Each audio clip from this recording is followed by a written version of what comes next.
हरे कृष्णा। हरे कृष्णा। दंडवत प्रणाम।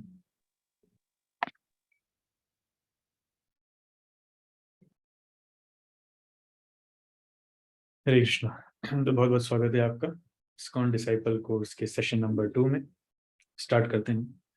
ओम अज्ञानतिमिरान्धस्य ज्ञानाञ्जनशलाकया चक्षुरुन्मिलितं येन तस्मै श्रीगुरवे नमः। श्रीचैतन्यमनोभीष्टं स्थापितं येन भूतले स्वयं रूपकदा मह्यं ददाति स्वपदान्तिकम्। वन्देऽहं श्रीगुरो श्रीयुतपदकमलं श्रीगुरुन् वैष्णवांश्च श्रीरूपं साग्रजातं सहगण रघुनाथान्वितं तं सजीवं साद्वैतं सावधूतं परिजनसहितं कृष्णचैतन्यदेवं श्रीराधा कृष्णपादां सहगण ललिता श्रीविशाखान्वितांश्च नमो विष्णुपादाय कृष्णपृष्ठाय भूतले श्रीमते भक्तिवेदांत स्वामिनिति नामिने नमस्ते सरस्वती देवी गौरवाणी प्रचारिणे निर्विशेष शून्यवादी पाश्चात्य देशतारिणे हे कृष्ण करुणा सिंधु दीनबंधु जगतपते गोपेश गोपिका कांत राधा कांत नमस्तुते तप्त कांचन गौरांगी राधे वृंदावनेश्वरी वृषभानुसुते देवी प्रणमामि हरिप्रिये वाञ्छाकल्पतरुभ्यश्च कृपा सिन्धुभ्य एव च पतितानां पावनेभ्यो वैष्णवेभ्यो नमो नमः। जय श्री कृष्ण चैतन्य प्रभु नित्यानंद श्री अद्वैत गदाधर श्रीवासादि गौर भक्त वृंद। हरे कृष्णा कृष्णा कृष्णा हरे हरे हरे राम राम राम हरे हरे। हरे कृष्णा। सो इस्कॉन डिसाइपल कोर्स सत्र नंबर 2 आप सबका स्वागत है। कल हमने पार्ट 1 और पार्ट 2 से चर्चा की थी। कोई बताना चाहेगा कुछ बिंदु हमने क्या क्या चर्चा किया था? एक आध कोई बिंदु।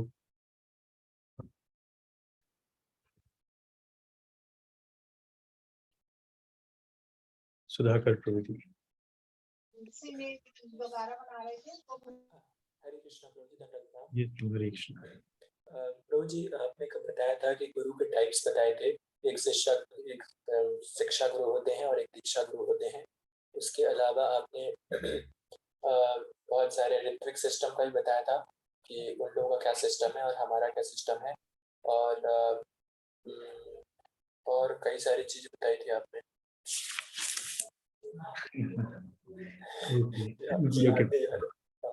ठीक है।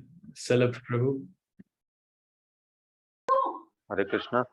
हरे कृष्णा। ये एक तो अपना उद्देश्य बताया था इस्कॉन का क्या उद्देश्य है, और सिद्धांत एवं मूल्य बताया, और गुरु तत्व परंपरा चर्चा की थी। गुड। क्या बताया था उसमें गुरु जी, बता सकते हैं एक दो पॉइंट? उद्देश्य में से बता दीजिए। उद्देश्य में इस्कॉन के अंतर्गत शिष्य के गुणवत्ता बढ़ाने एवं श्रील प्रभुपाद की संस्था के दीर्घकालीन कल्याण के लिए इस्कॉन की स्थापना की। ये उद्देश्य था इस्कॉन का। Very good. शिष्य की गुणवत्ता बढ़ाने के लिए और संस्था के दीर्घकालीन कल्याण के। जी, बहुत सुंदर, धन्यवाद। और कोई कुछ कहना चाहता है?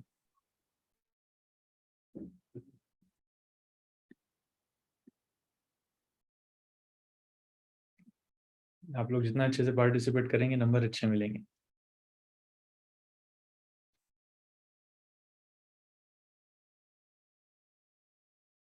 यस, श्रेष्ठ माता जी।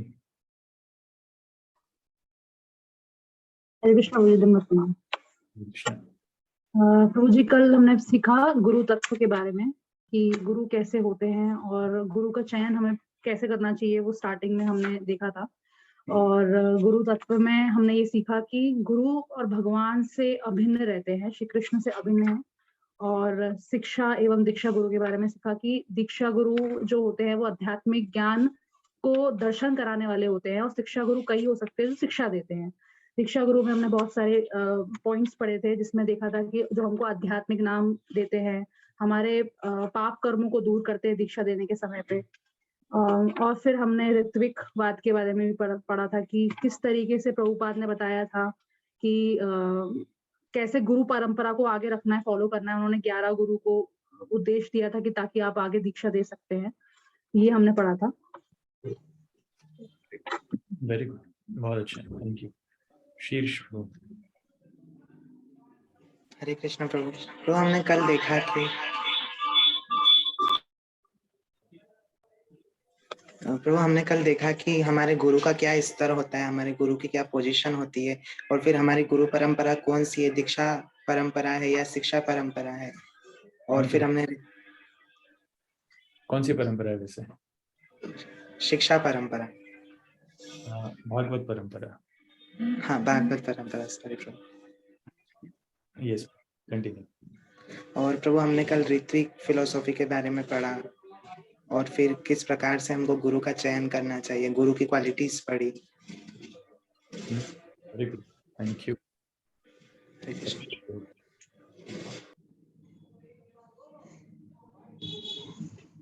तपेश प्रभु जी, आप कुछ कहना चाह रहे हैं? हरे कृष्णा प्रभु जी। प्रभु जी, कल हम लोगों ने ये सीखा कि शिक्षा गुरु और दीक्षा गुरु में से शिक्षा गुरु अधिक महत्वपूर्ण होते हैं, क्योंकि वे हमको परंपरा से जोड़ते हैं, परंपरा के हम लोग का ज्ञान कराते हैं, परंपरा से जोड़ते हैं।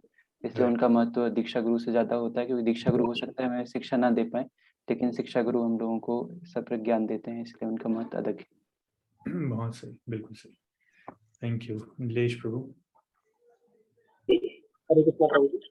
प्रभु जी, हमने कल ये भी देखा कि जो जितनी मात्रा में समर्पण करता है उसको अपना ही पाप उसी मात्रा में उसके पाप दूर होते हैं।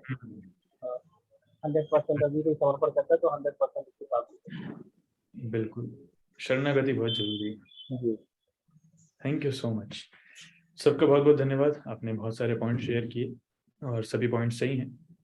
तो हम आगे बढ़ते हैं। हम हैं इकाई 1 यूनिट 1 पे।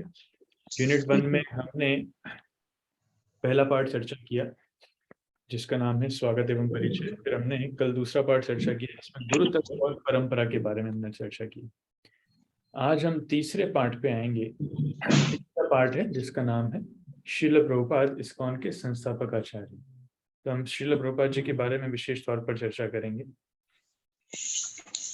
तो सब तैयार हैं?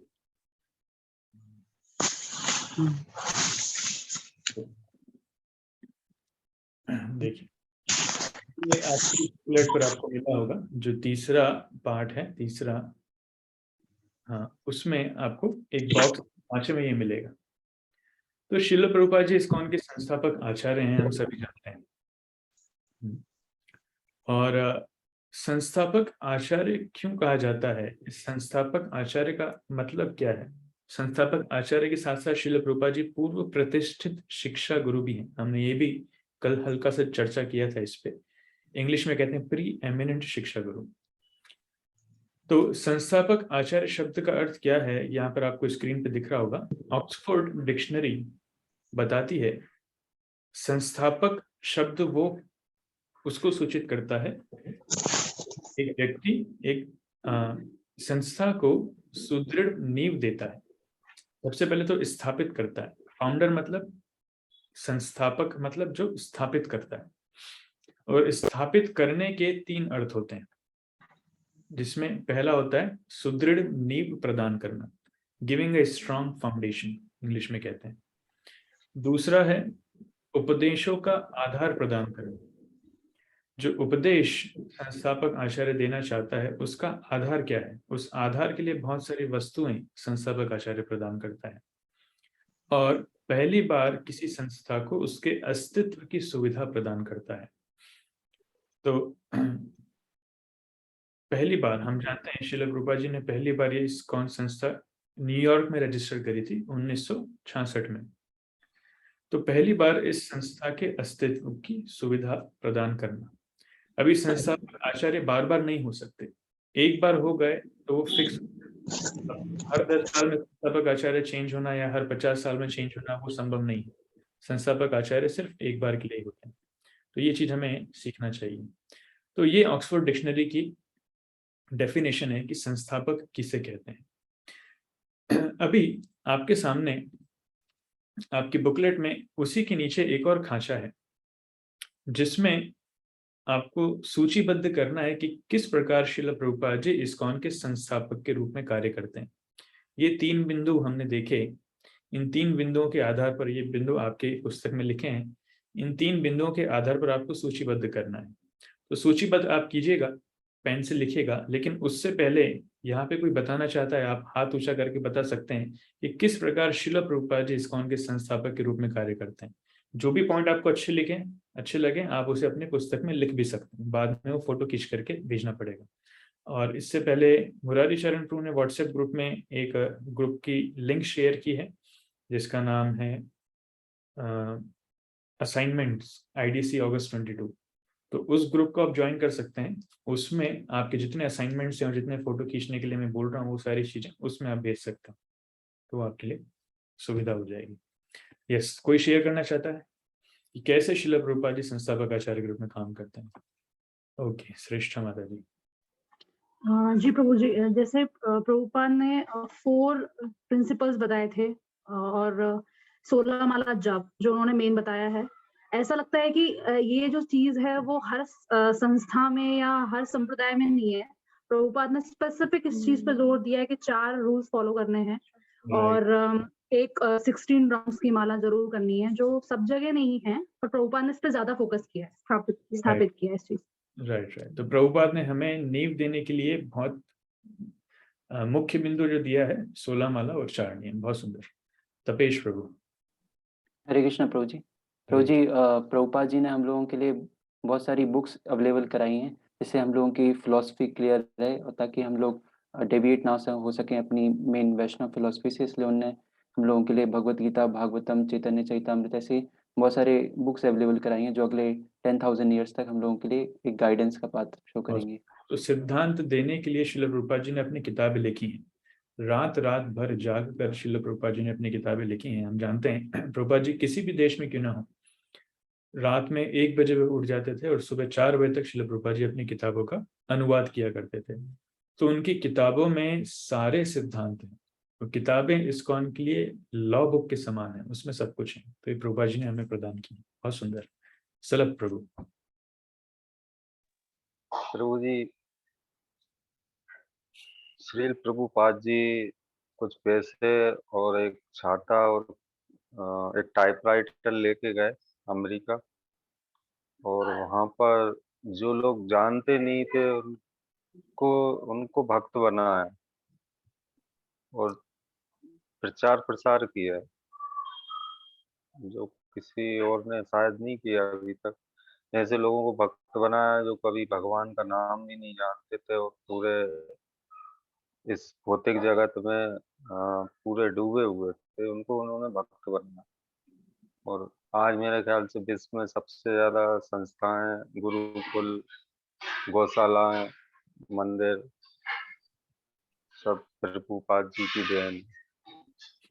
गुड। प्रभुपाद ने बहुत प्रचार किया, बहुत सारे लोगों को भक्त बनाया, बहुत सारे मंदिर खोले, गुरुकुल खोले, संस्थाएं। Good, very good. हम आते हैं नीलेश प्रभु पर। हरे कृष्ण प्रभु जी।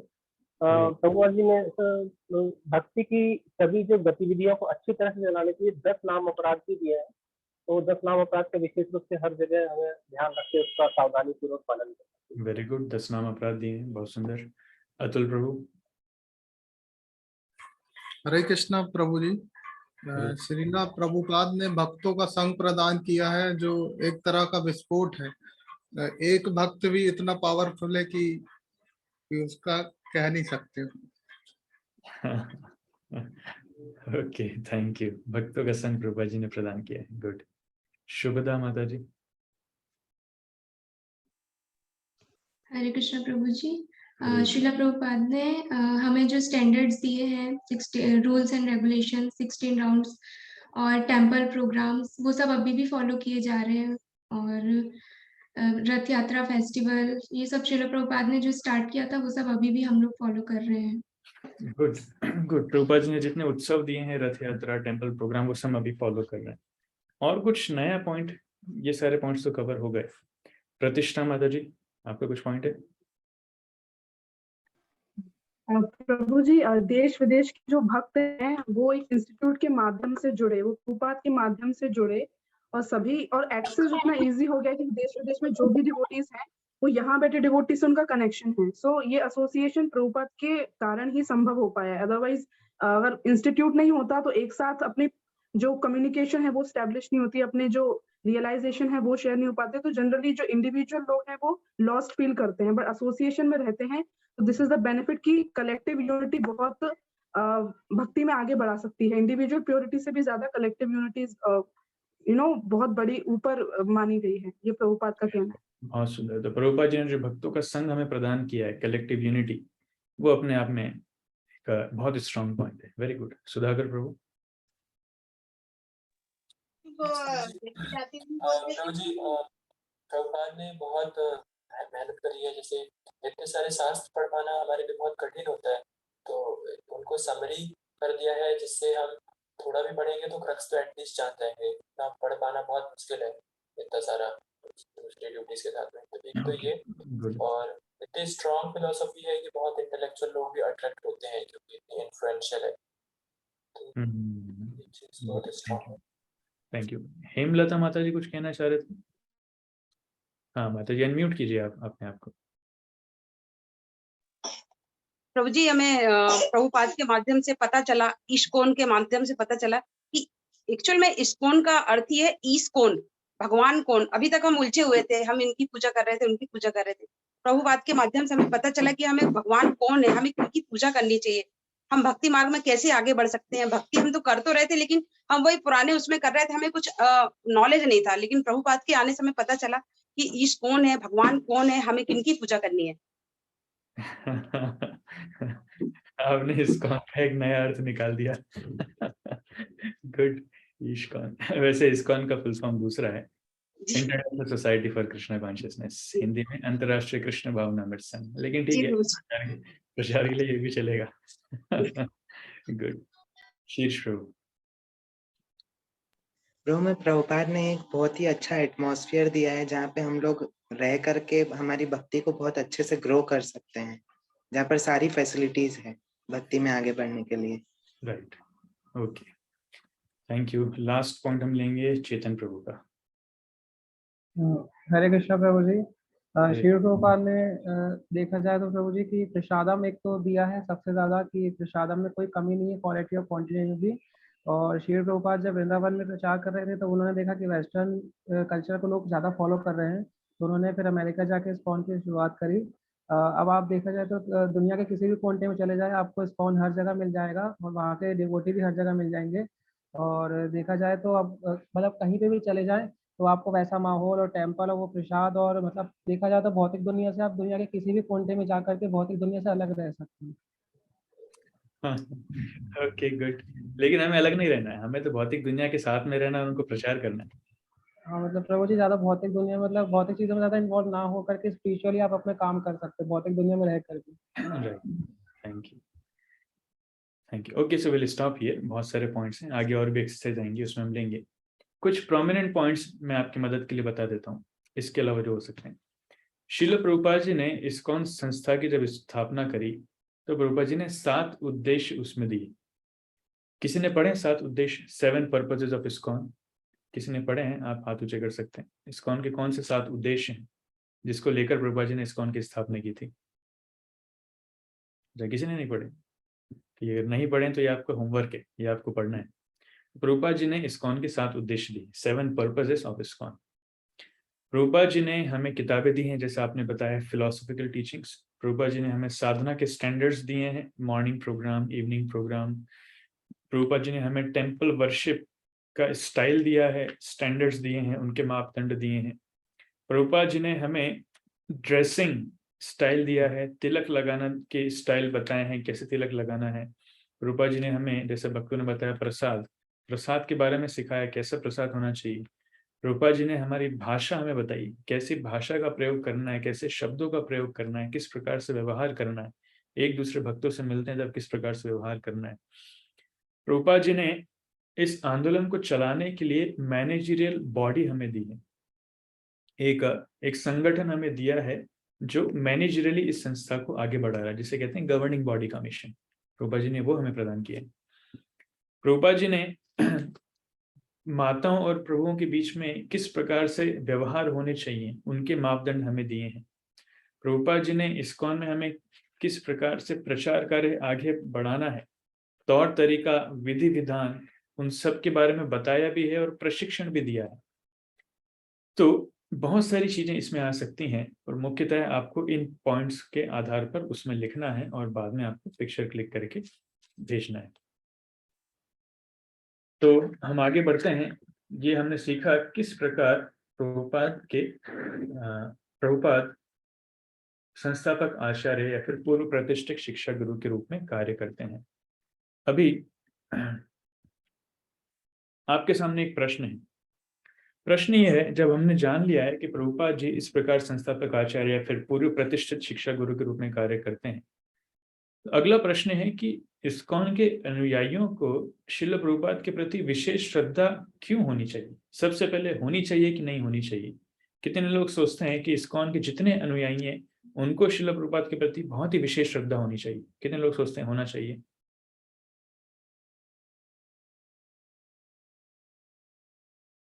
बस 5 लोग, और कोई नहीं? अच्छा, जिसको हाथ ऊंचा करना नहीं आता, आप आपके मोबाइल या फिर लैपटॉप में जाएंगे, उसमें रिएक्शंस नाम का एक बटन है, उस पर क्लिक करेंगे तो उसमें आपको हैंड रेस करने का जेस्चर मिल जाएगा। Thank you. तो सभी लोग सोचते हैं कि विशेष श्रद्धा होना चाहिए। आप अपने हैंड नीचे कर सकते हैं।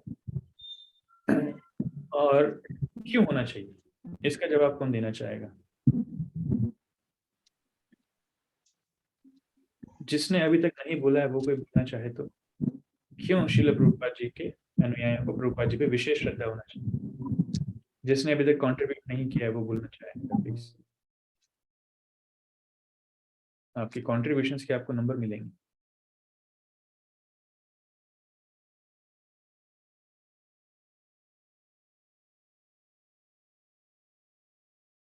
ओके, नीलेश प्रभु बताइए। हरे कृष्णा प्रभु जी। हरे। प्रभु जी, जहाँ तक मेरे को लगता है कि भारत के लगभग 99% लोग भगवान से नाम से मतलब जानते हैं, लेकिन इस्कॉन में इंक्लूडिंग मी, इस्कॉन में आने के पहले तक जब तक मैं नहीं जुड़ा था, मैं भी एक्चुअली भगवान कौन है ये नहीं जान पाता था। और यहाँ इनसे जुड़ने के बाद भी मुझे समझ में आया कि एक्चुअल में भगवान कौन है।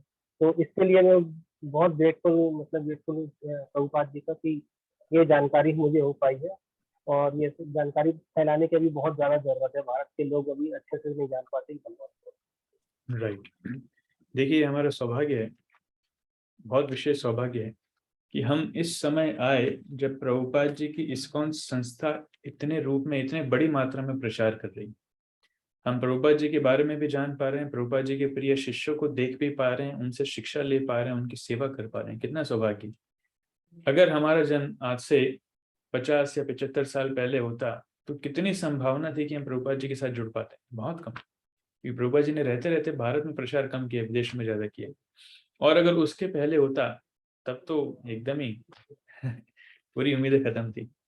तो ये भगवान की विशेष कृपा है कि हम इस समय यहाँ पर हैं जब हम इस्कॉन के साथ जुड़ चुके हैं। अगर इस्कॉन नहीं होता, प्रभुपाद जी नहीं होते, तो हमारी क्या अवस्था होती हम सोच भी नहीं पाते। थैंक यू प्रभु। संध्या माता जी।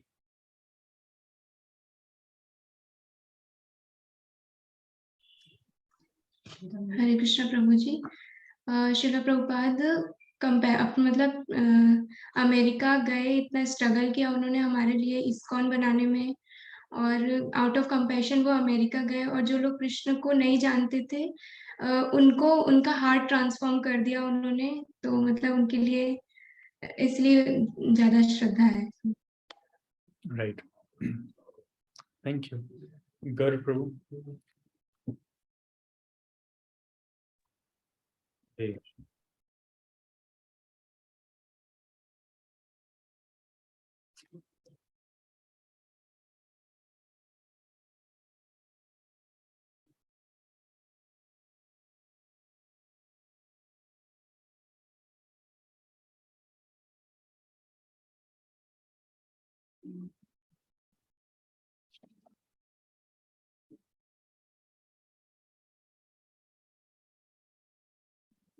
Right, thank you so much. Harsh Prabhu ji chat box में लिख रहे हैं, as we learned yesterday that spiritual master himself is a form of mercy of Supreme Lord. He is a representative of Lord and should be given same respect as Lord. Also, other points can be Prabhupada ji worked selflessly to deliver fallen souls in this age of Kali. Right. Thank you, Harsh Prabhu, for sharing. Okay, so one last point, Tapesh Prabhu. हरे कृष्णा प्रभु जी।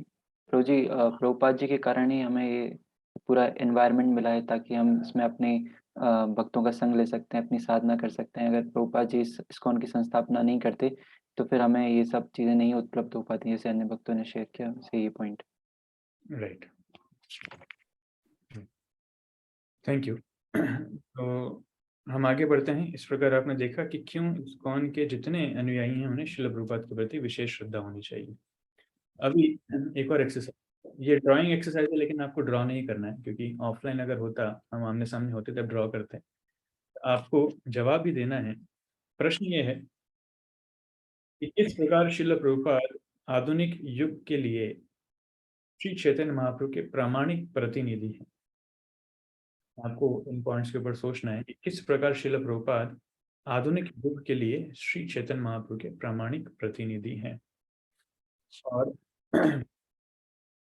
प्रामाणिक प्रतिनिधि या फिर शक्ति प्रदत्त प्रतिनिधि, वो भी बोल सकते हैं।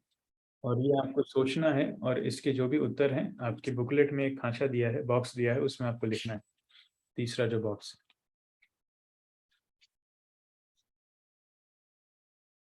ओके, कोई बोलना चाहेगा? हाँ, तुझा करेगी। शीर्ष प्रभु।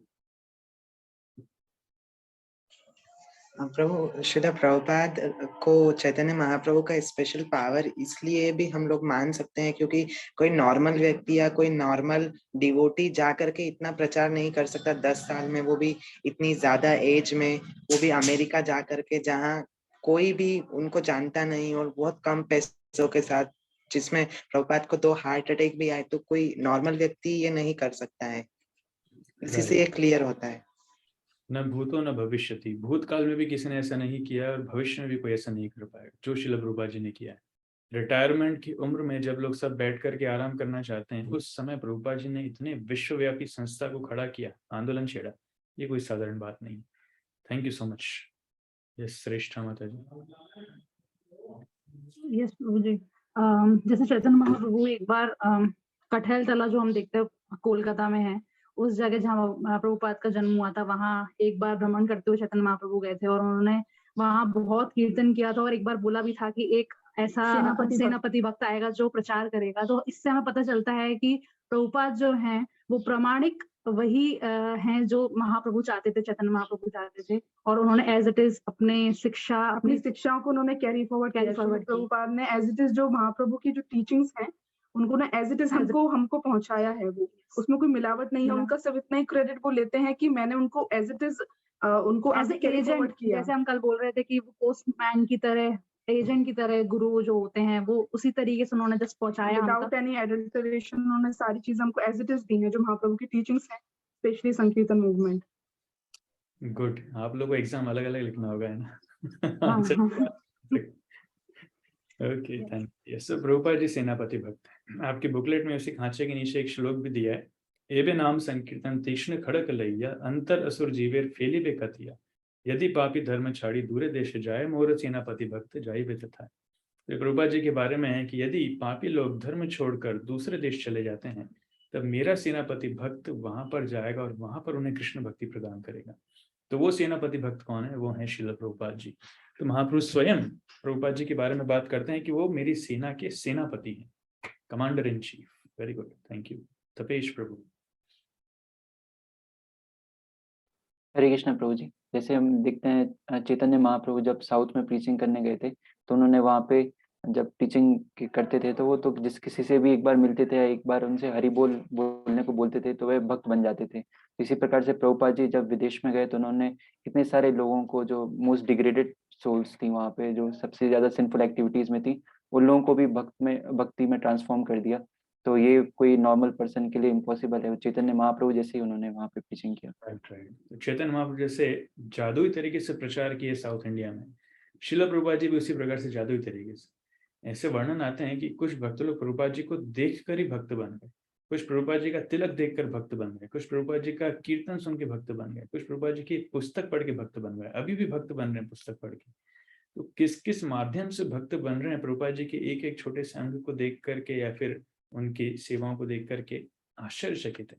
तो वो शक्ति अद्वितीय है, अद्भुत है। नीलेश प्रभु। हरे कृष्ण प्रभु जी। हरे प्रभु जी, कलयुग में भगवान की प्राप्ति के लिए या भक्ति में आगे बढ़ने के लिए चैतन्य महाप्रभु ने भी हरिनाम संकीर्तन को विशेष महत्व दिया था, और उसी परंपरा को प्रभुपाद जी ने बहुत अच्छे तरीके से आगे बढ़ाया। बहुत से लोग सिर्फ हरिनाम संकीर्तन के कारण ही अट्रैक्ट होकर के उनकी संस्था में जोड़ने की कोशिश। राइट, हरिनाम संकीर्तन। सुधाकर प्रभु। यस प्रभु जी। प्रभु जी, चैतन्य महाप्रभु को श्रील प्रभुपाद ने फॉलो किया, जैसे हरे कृष्णा मंत्र तो एज इट इज हमने जैसे हरे कृष्णा बोला, तो कई लोग जैसे बोलते हैं शास्त्रों में उल्टा भी लिखा है, जैसे हरे राम राम राम हरे हरे, बट स्टिल श्रील प्रभुपाद ने एग्जैक्टली पूरा का पूरा जो है महाप्रभु को फॉलो किया है। तो इससे हम देख सकते हैं चैतन्य महाप्रभु को फॉलो किया। Good, thank you. Last point, Garg Prabhu.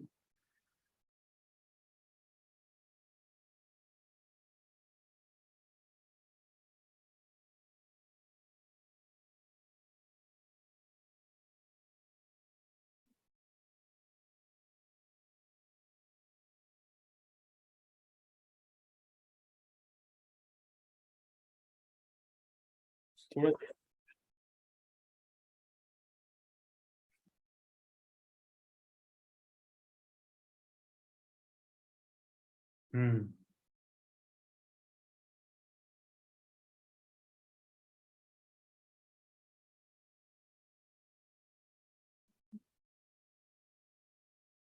Right, very true. बहुत बहुत धन्यवाद, थैंक यू सो मच। तो हम आगे बढ़ते हैं। तो ये सारे पॉइंट्स, और आपको और भी इस बारे में मनन करना है, चिंतन करना है, और सारे पॉइंट्स आपको उस खांचे में लिखने हैं। कोई पढ़ना चाहेगा? हरे कृष्ण। यस प्रभु। इसके साथ में आप सभी का धन्यवाद करता हूँ मेरी पुस्तकों, पत्रों एवं सभा संबोधनों की प्रशंसा करने के लिए।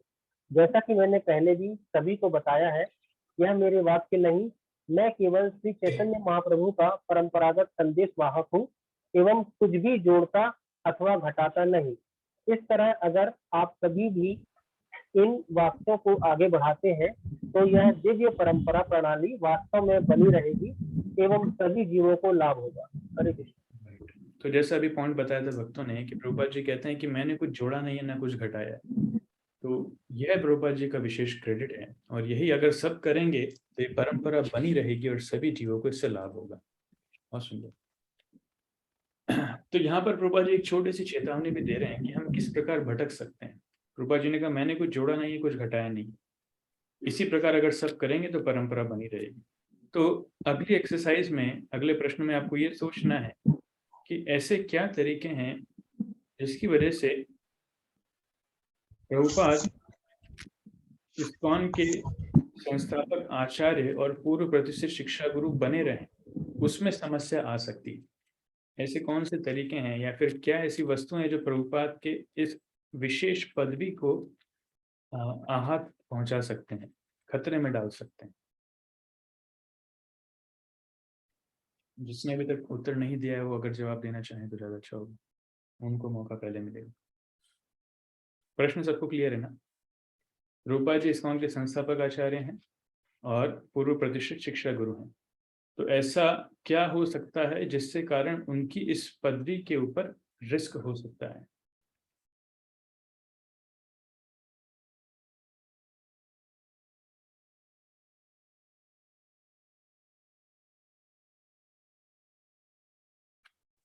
ओके, संध्या माता जी।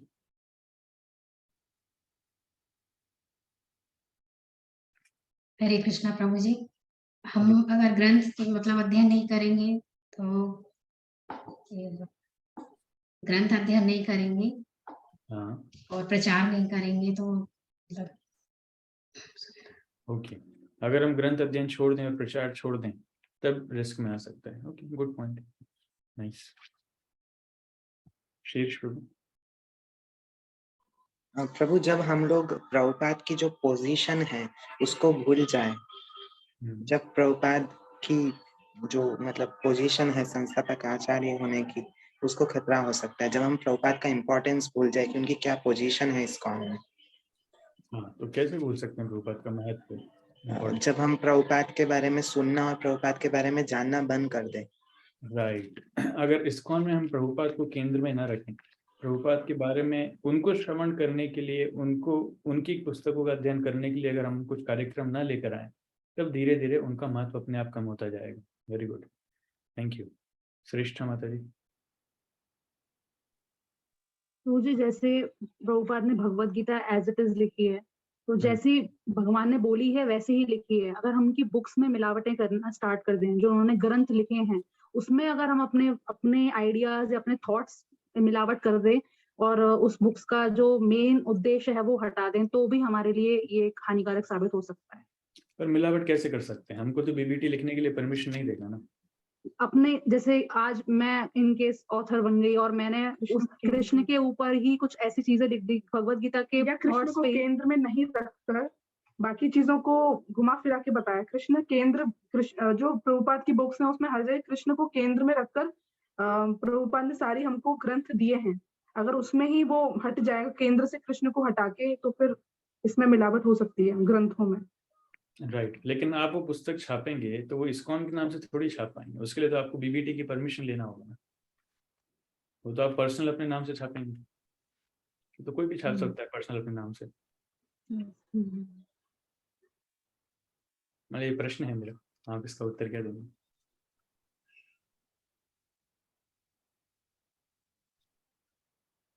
यस, रजिस्टर तो नहीं कर सकते बीबीटी के अंदर, पर या फिर हम प्रचार ऐसा कर रहे हैं, बुक्स में लिखा ऐसा है, उसका एक्सप्लेनेशन अपने हिसाब से दे रहे हैं, ये भी एक कारण हो सकता है। तो किताबें तो हम बाद में लिख पाएंगे, लेकिन प्रचार के दौरान हम प्रभुपाद की शिक्षाओं को यथावत प्रस्तुत नहीं कर रहे हैं, उसमें कुछ अल्टरेशंस कर रहे हैं, उसमें कुछ मिलावट कर रहे हैं, वो एक गलती हो सकती है। या फिर भविष्य में इस्कॉन हमें बीबीटी के थ्रू पब्लिश करने के लिए परमिशन नहीं दे रहा, तो हम किसी और पब्लिशिंग हाउस के थ्रू हमारी किताब लेकर आ जाए और इस्कॉन मंदिर में रहकर इस्कॉन मंदिर में बेचना चालू कर दें, वो भी हो सकता है। तो वैसे good point, thank you. Nilesh Prabhu. Hare Krishna Prabhu ji. यदि हम प्रभुपाद जी के उपदेशों का पालन न करके और मनमाने ढंग से अपना आचरण करने लगेंगे तो भी। राइट, मार्केट में धोती कुर्ता पहनकर अगर कोई व्यक्ति सिगरेट पिएगा तो लोग क्या बोलेंगे, अरे इस्कॉन के भक्त लोग सिगरेट पीते हैं, पता नहीं था। अच्छा, सिगरेट चलता है क्या इस्कॉन में? बोले नहीं चलता नहीं, लेकिन मैं पीता हूँ। तो इस प्रकार से हम नियमों का पालन नहीं करेंगे, लेकिन इस्कॉन से जुड़े रहकर कुछ नियमों का उल्लंघन करेंगे, अपने मनमाने ढंग से कुछ करेंगे, तब भी प्रभुपाद की इस स्थिति को आहत पहुंचेगी। गुड, सुधाकर प्रभु।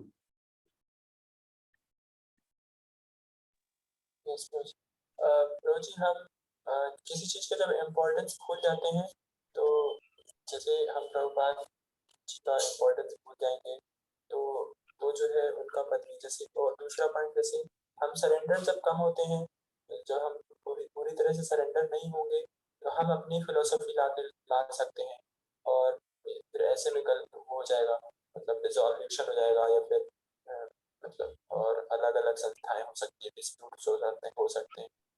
और मतलब हमें कोशिश करें कि हम जितना ऊपर हो सके गुरु शिष्य परंपरा के, जितना प्रभुपाद के शिष्यों से या फिर प्रभुपाद के खुद के मुख से सुने, नहीं तो जितना लोअर से सुनेंगे तो हो सकता है कहीं कंकॉक्शन करने का स्कोप हो। तो good, thank you. Last point, Garg प्रभु।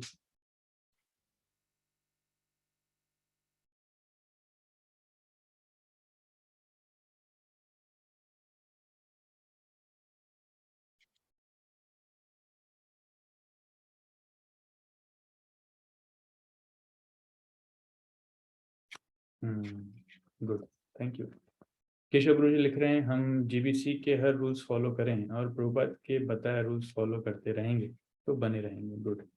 केशव गुरु जी, आप माइक अनम्यूट करके भी बोलेंगे तो और ज़्यादा अच्छा लगेगा। Thank you. तो सारे पॉइंट ठीक हैं। इसी से संपर्कित दूसरा प्रश्न है कि प्रभुपाद जी फाउंडर आचार्य बने रहें और प्री एमिनेंट शिक्षा गुरु बने रहें, इसके लिए हमें क्या करना चाहिए, क्या करना सुनिश्चित करें जिससे प्रभुपाद जी अपनी इस स्थिति पर बने रहें? इस बारे में आपको जवाब अभी नहीं देना है, इस बारे में आपको सोचना है। मुख्यतः जो हमने प्रश्न अभी पूछा था उसी से संबंधित है, लेकिन इस प्रश्न का जवाब आपको दिए गए चौथे खांचे में लिखना है जो आपकी पुस्तक में है, 4th बॉक्स जो आपकी पुस्तक में है, वहां पर लिख करके आपको भेजना है। हम ऐसा क्या करें जिससे श्रील प्रभुपाद जी की ये स्थिति। ओके, कोई पढ़ेगा कोटेशन? मोर सोनापति भक्त, यदि पापी छाड़ी धर्म दूर देशे आए, मोर सेनापति भक्त यावे तथाए। अगर कोई पापी व्यक्ति धार्मिक कार्य छोड़कर दूर विदेश गमन करेगा तो मेरे सेनापति भक्त उस समय जाकर उन्हें कृष्ण भावनामृत प्रदान करेंगे। राइट, तो श्रील प्रभुपाद जी चैतन्य महाप्रभु के सेनापति भक्त हैं। श्रील प्रभुपाद की जय। ये पाठ हमारा यहाँ पर पूर्ण होता है, तृतीय पाठ। इसमें किसी का कोई प्रश्न है तो ले सकते हैं, फिर हम आगे चलेंगे। वैसे तो आप सभी काफी बुद्धिमान हैं, काफी अच्छे भक्त हैं, मुझे लगता नहीं कोई प्रश्न आना चाहिए, पर जिसका प्रश्न आएगा वो ज्यादा बुद्धिमान होगा। ठीक है, तो हम आगे बढ़ते हैं। तो अभी हमने देखा श्रील प्रभुपाद जी के बारे में। प्रभुपाद जी के बारे में जानकारी लेने के बाद अब हम समझेंगे इस्कॉन के गुरु के बारे में। तो जो अगला अध्याय है, अगला पाठ है इस्कॉन के गुरुओं के बारे में। डायरेक्टली वहां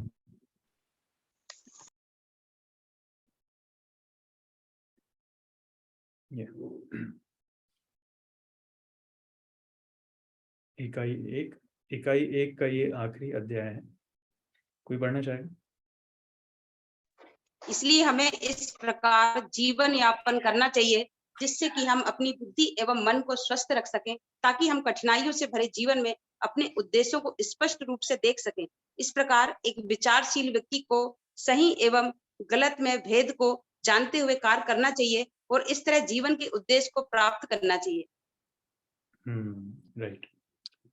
तो हमें इस प्रकार जीवन यापन करना चाहिए कि हम अपनी बुद्धि एवं मन को स्वस्थ रख सकें, ताकि हम कठिनाइयों से भरे जीवन में अपने उद्देश्यों को स्पष्ट रूप से देख सकें। तो प्रभुपाद जी भागवतम में लिखते हैं, एन अनफॉर्चुनेट लाइफ, इस जीवन में काफी कठिनाइयां आ सकती हैं, काफी दुखदपूर्ण स्थिति आ सकती हैं, हम उसको टाल नहीं सकते। तो उन सबको सहन करते हुए हम कैसे भक्ति जीवन में आगे बढ़ें, ये सीखने की कला है। तो उसी से संपर्कित प्रभुपाद जी यहाँ पर लिख रहे हैं कि कठिनाइयां तो आएंगी, क्योंकि ये जीवन कठिनाइयों से भरा हुआ है। हम भक्ति में आते हैं तो हमें ये नहीं सोचना चाहिए कि प्रभु जी अब तो कुछ चमत्कार हो जाएगा, हमारे जीवन से कठिनाइयां खत्म हो जाएंगी, शरीर में कष्ट नहीं आएंगे, बीमारियां नहीं आएंगी, दुख कष्ट नहीं होगा। नहीं, ऐसा नहीं, वो सब आएंगे, जैसे पहले आते थे वैसे ही आएंगे।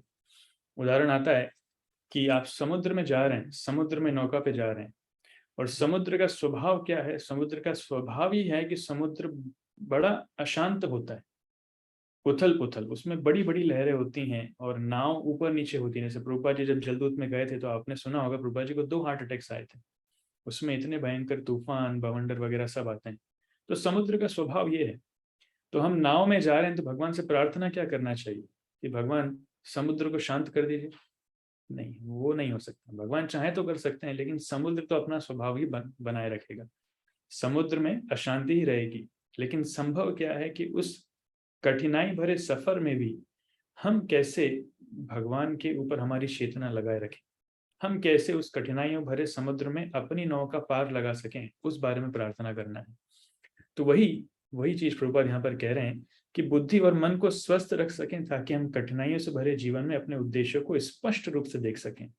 इस प्रकार एक विचारशील व्यक्ति को सही एवं गलत में भेद को जानते हुए कार्य करना चाहिए और इस तरह जीवन के उद्देश्य को प्राप्त करना चाहिए। तो ये बहुत स्ट्रांग श्रील प्रभुपाद जी का कोटेशन है। तो इस कोटेशन के आधार पर आपके सामने एक प्रश्न है। प्रश्न ये है कि आपको बताना है कि इस्कॉन के जो गुरु हैं उनका श्रील प्रभुपाद जी की शिक्षाओं को लेकर सही मानसिकता क्या होनी चाहिए। इस्कॉन के जितने भी गुरु कार्य कर रहे हैं, देखिए गुरु ये डिस्कस करना इसलिए जरूरी है क्योंकि गुरु अपने आप में बहुत एक हैवी पोजीशन है, हैवी शब्द है। गुरु चाहे तो इस्कॉन को श्रील प्रभुपाद जी के अनुगत रहते हुए आगे भी बढ़ा सकते हैं, अगर गुरु चाहें तो इस्कॉन को प्रभुपाद जी की शिक्षाओं से डेविएट भी कर सकते हैं, अलग भी कर सकते हैं, क्योंकि उनके हजारों फॉलोअर होते हैं। तो वो इस्कॉन के जितने गुरु हैं अभी प्रेजेंट में और भविष्य में जितने आने वाले हैं, वो प्रभुपाद जी की शिक्षाओं को सही तरीके से पालन करें। उनका सही मनोभाव क्या होना चाहिए, इस बारे में आपको चिंतन करना है और जवाब देना है।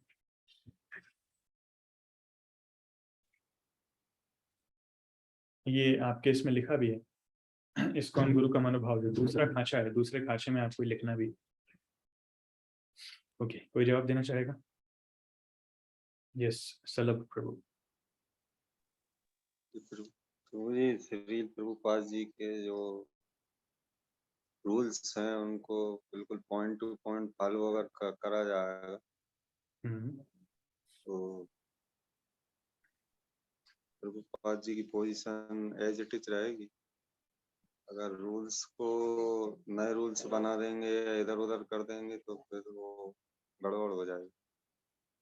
ओके, नए रूल्स नहीं बनाना। प्रभुपाद जी ने 16 माला दिया है, कल से हम 4 माला पे दीक्षा देने लग जाएं, नहीं, ऐसा नहीं करना। प्रभुपाद जी ने 4 नियम दिए हैं, कल से हम 3 नियम पे दीक्षा देने लग जाएं, ऐसा भी नहीं करना। गुड।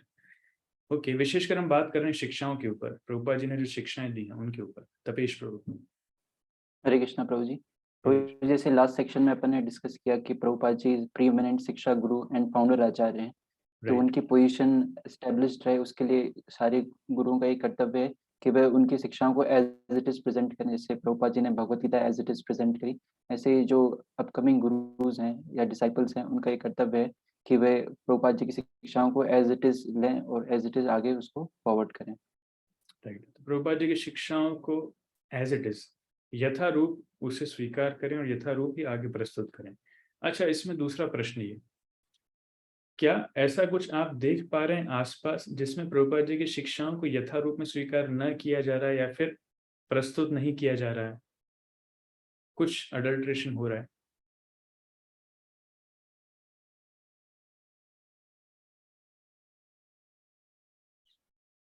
ज्यादा कठिन हो गया। ठीक है, आपका पॉइंट वैसे सही है। ओके, श्रेष्ठा माता जी।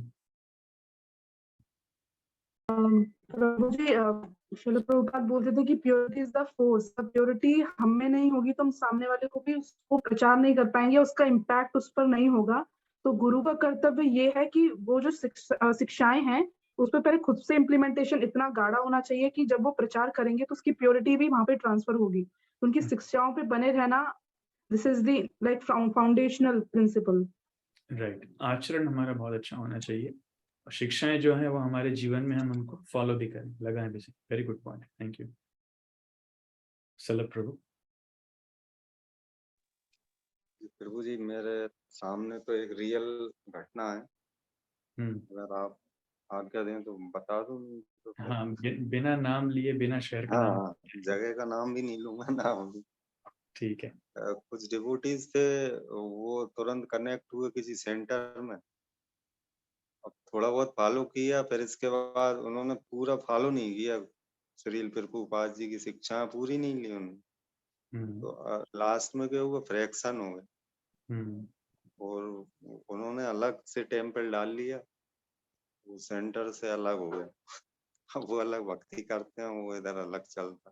तो मैं मतलब मैंने ये सोचा कि इन्होंने अगर श्रील प्रभुपाद जी की शिक्षाओं को, अगर ये पूरी शिक्षाओं को फॉलो करते, मेरे ख्याल से ये 4 जो रूल हैं उसी में अटक के रह गए। जो और भी शिक्षा है उनको फॉलो नहीं किया, इसके कारण। Right, thank you. Tapesh Prabhu. Hare Krishna Prabhu ji. Prabhu ji, आपने जो प्रश्न बोला था कि जैसे कि जो फॉलो नहीं कर रहे हैं, तो प्रभु जी जैसे अपन देखते हैं कि कौन से कुछ फैक्शंस अलग हुए हैं, जैसे कल डिस्कस कर रहे थे ऋत्विक्स के बारे में। वेरी गुड, कल आपने उसके ऊपर भी लिखा होगा ऋत्विक्स का। जी, तो वो एक फैक्शन है जिनने प्रभुपाद शिक्षाओं को पूरी तरीके से एज इट इज फॉलो नहीं किया और कुछ उसमें डेविएशंस लाए। देखिए, ये स्वाभाविक है, जब भी एक प्रोमिनेंट आचार्य जाते हैं ना, तो कुछ भक्त लोग डेविएट हो जाते हैं, ये स्वाभाविक है। जैसे चैतन्य महाप्रभु गए तो महाप्रभु के आंदोलन के 13 अब संप्रदाय बन गए। आपने सुना होगा, आउल बाउल, करता बाजा, गौरांग नागरी, शकी बेकी। तो इस प्रकार से 13 अब संप्रदाय बन गए। वो कहते हैं कि हम चैतन्य महाप्रभु के अनुयायी हैं, लेकिन चैतन्य महाप्रभु की शिक्षाओं को यथावत पालन नहीं करते हैं, उनको अडल्टरेट कर देते हैं, उनको मिक्स कर देते हैं। कोई व्यक्ति मांस भी खा रहा है लेकिन हरे कृष्ण महामंत्र जप कर रहा है, कोई अवैध यौन संबंधी बना रहा है लेकिन हरे कृष्ण महामंत्र जप कर रहा है, कोई गोपियों की तरह ड्रेस पहन रहा है और अपने आप को गोपी बता रहा है लेकिन हरे कृष्ण महामंत्र जप कर रहा है। तो इन सभी लोगों के कारण चैतन्य महाप्रभु के आंदोलन को बहुत नुकसान पहुंचा। उसी प्रकार श्रील प्रभुपाद जी के जाने के बाद हम देखते हैं जैसे ऋत्विक्स अलग, वो एक ब्रांच अलग हो गई जो प्रभुपाद जी की शिक्षाओं को फॉलो नहीं किए, तो उस कारण इस्कॉन को कितनी क्षति पहुंची। तो जब तक हम प्रभुपाद जी की शिक्षाओं को यथावत पालन नहीं करेंगे, कुछ अडल्ट्रेशन लेकर आएंगे, अपने मन गणन तरीके से प्रचार करेंगे, तो उसको नुकसान पहुंचेंगे। तो गुरुओं को ऐसा नहीं करना चाहिए। Very good point, thank you. So ये था प्रभुपाद जी की शिक्षाओं के लिए। उसी प्रकार से दूसरा प्रश्न आता है कि इस्कॉन के गुरुओं का इस्कॉन के मैनेजरियल स्ट्रक्चर, अथॉरिटी स्ट्रक्चर को लेकर क्या सही मनोभाव होना चाहिए, क्या सही मनोभाव है। जो प्रभुपाद जी ने अथॉरिटी स्ट्रक्चर दिया है उसको लेकर के इस्कॉन के गुरुओं का क्या मनोभाव होना चाहिए। जो भक्त लोग अभी तक नहीं बोले हैं, अगर वो बोलना चाहें तो।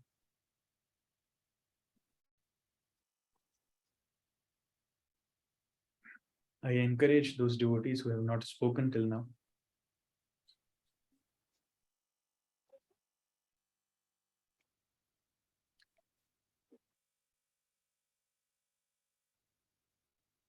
Okay, Sheesh Prabhu.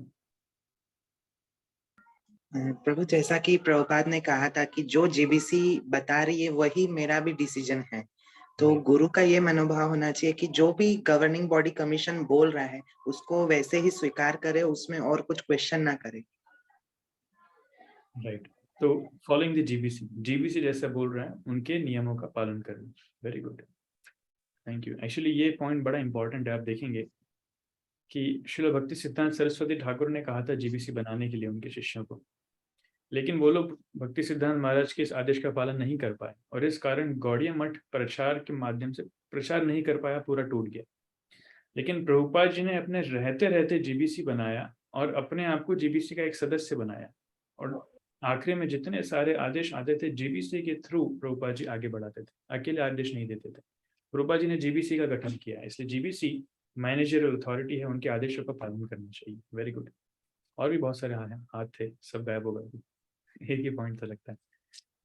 ओके, और कोई कुछ कहना चाहता है?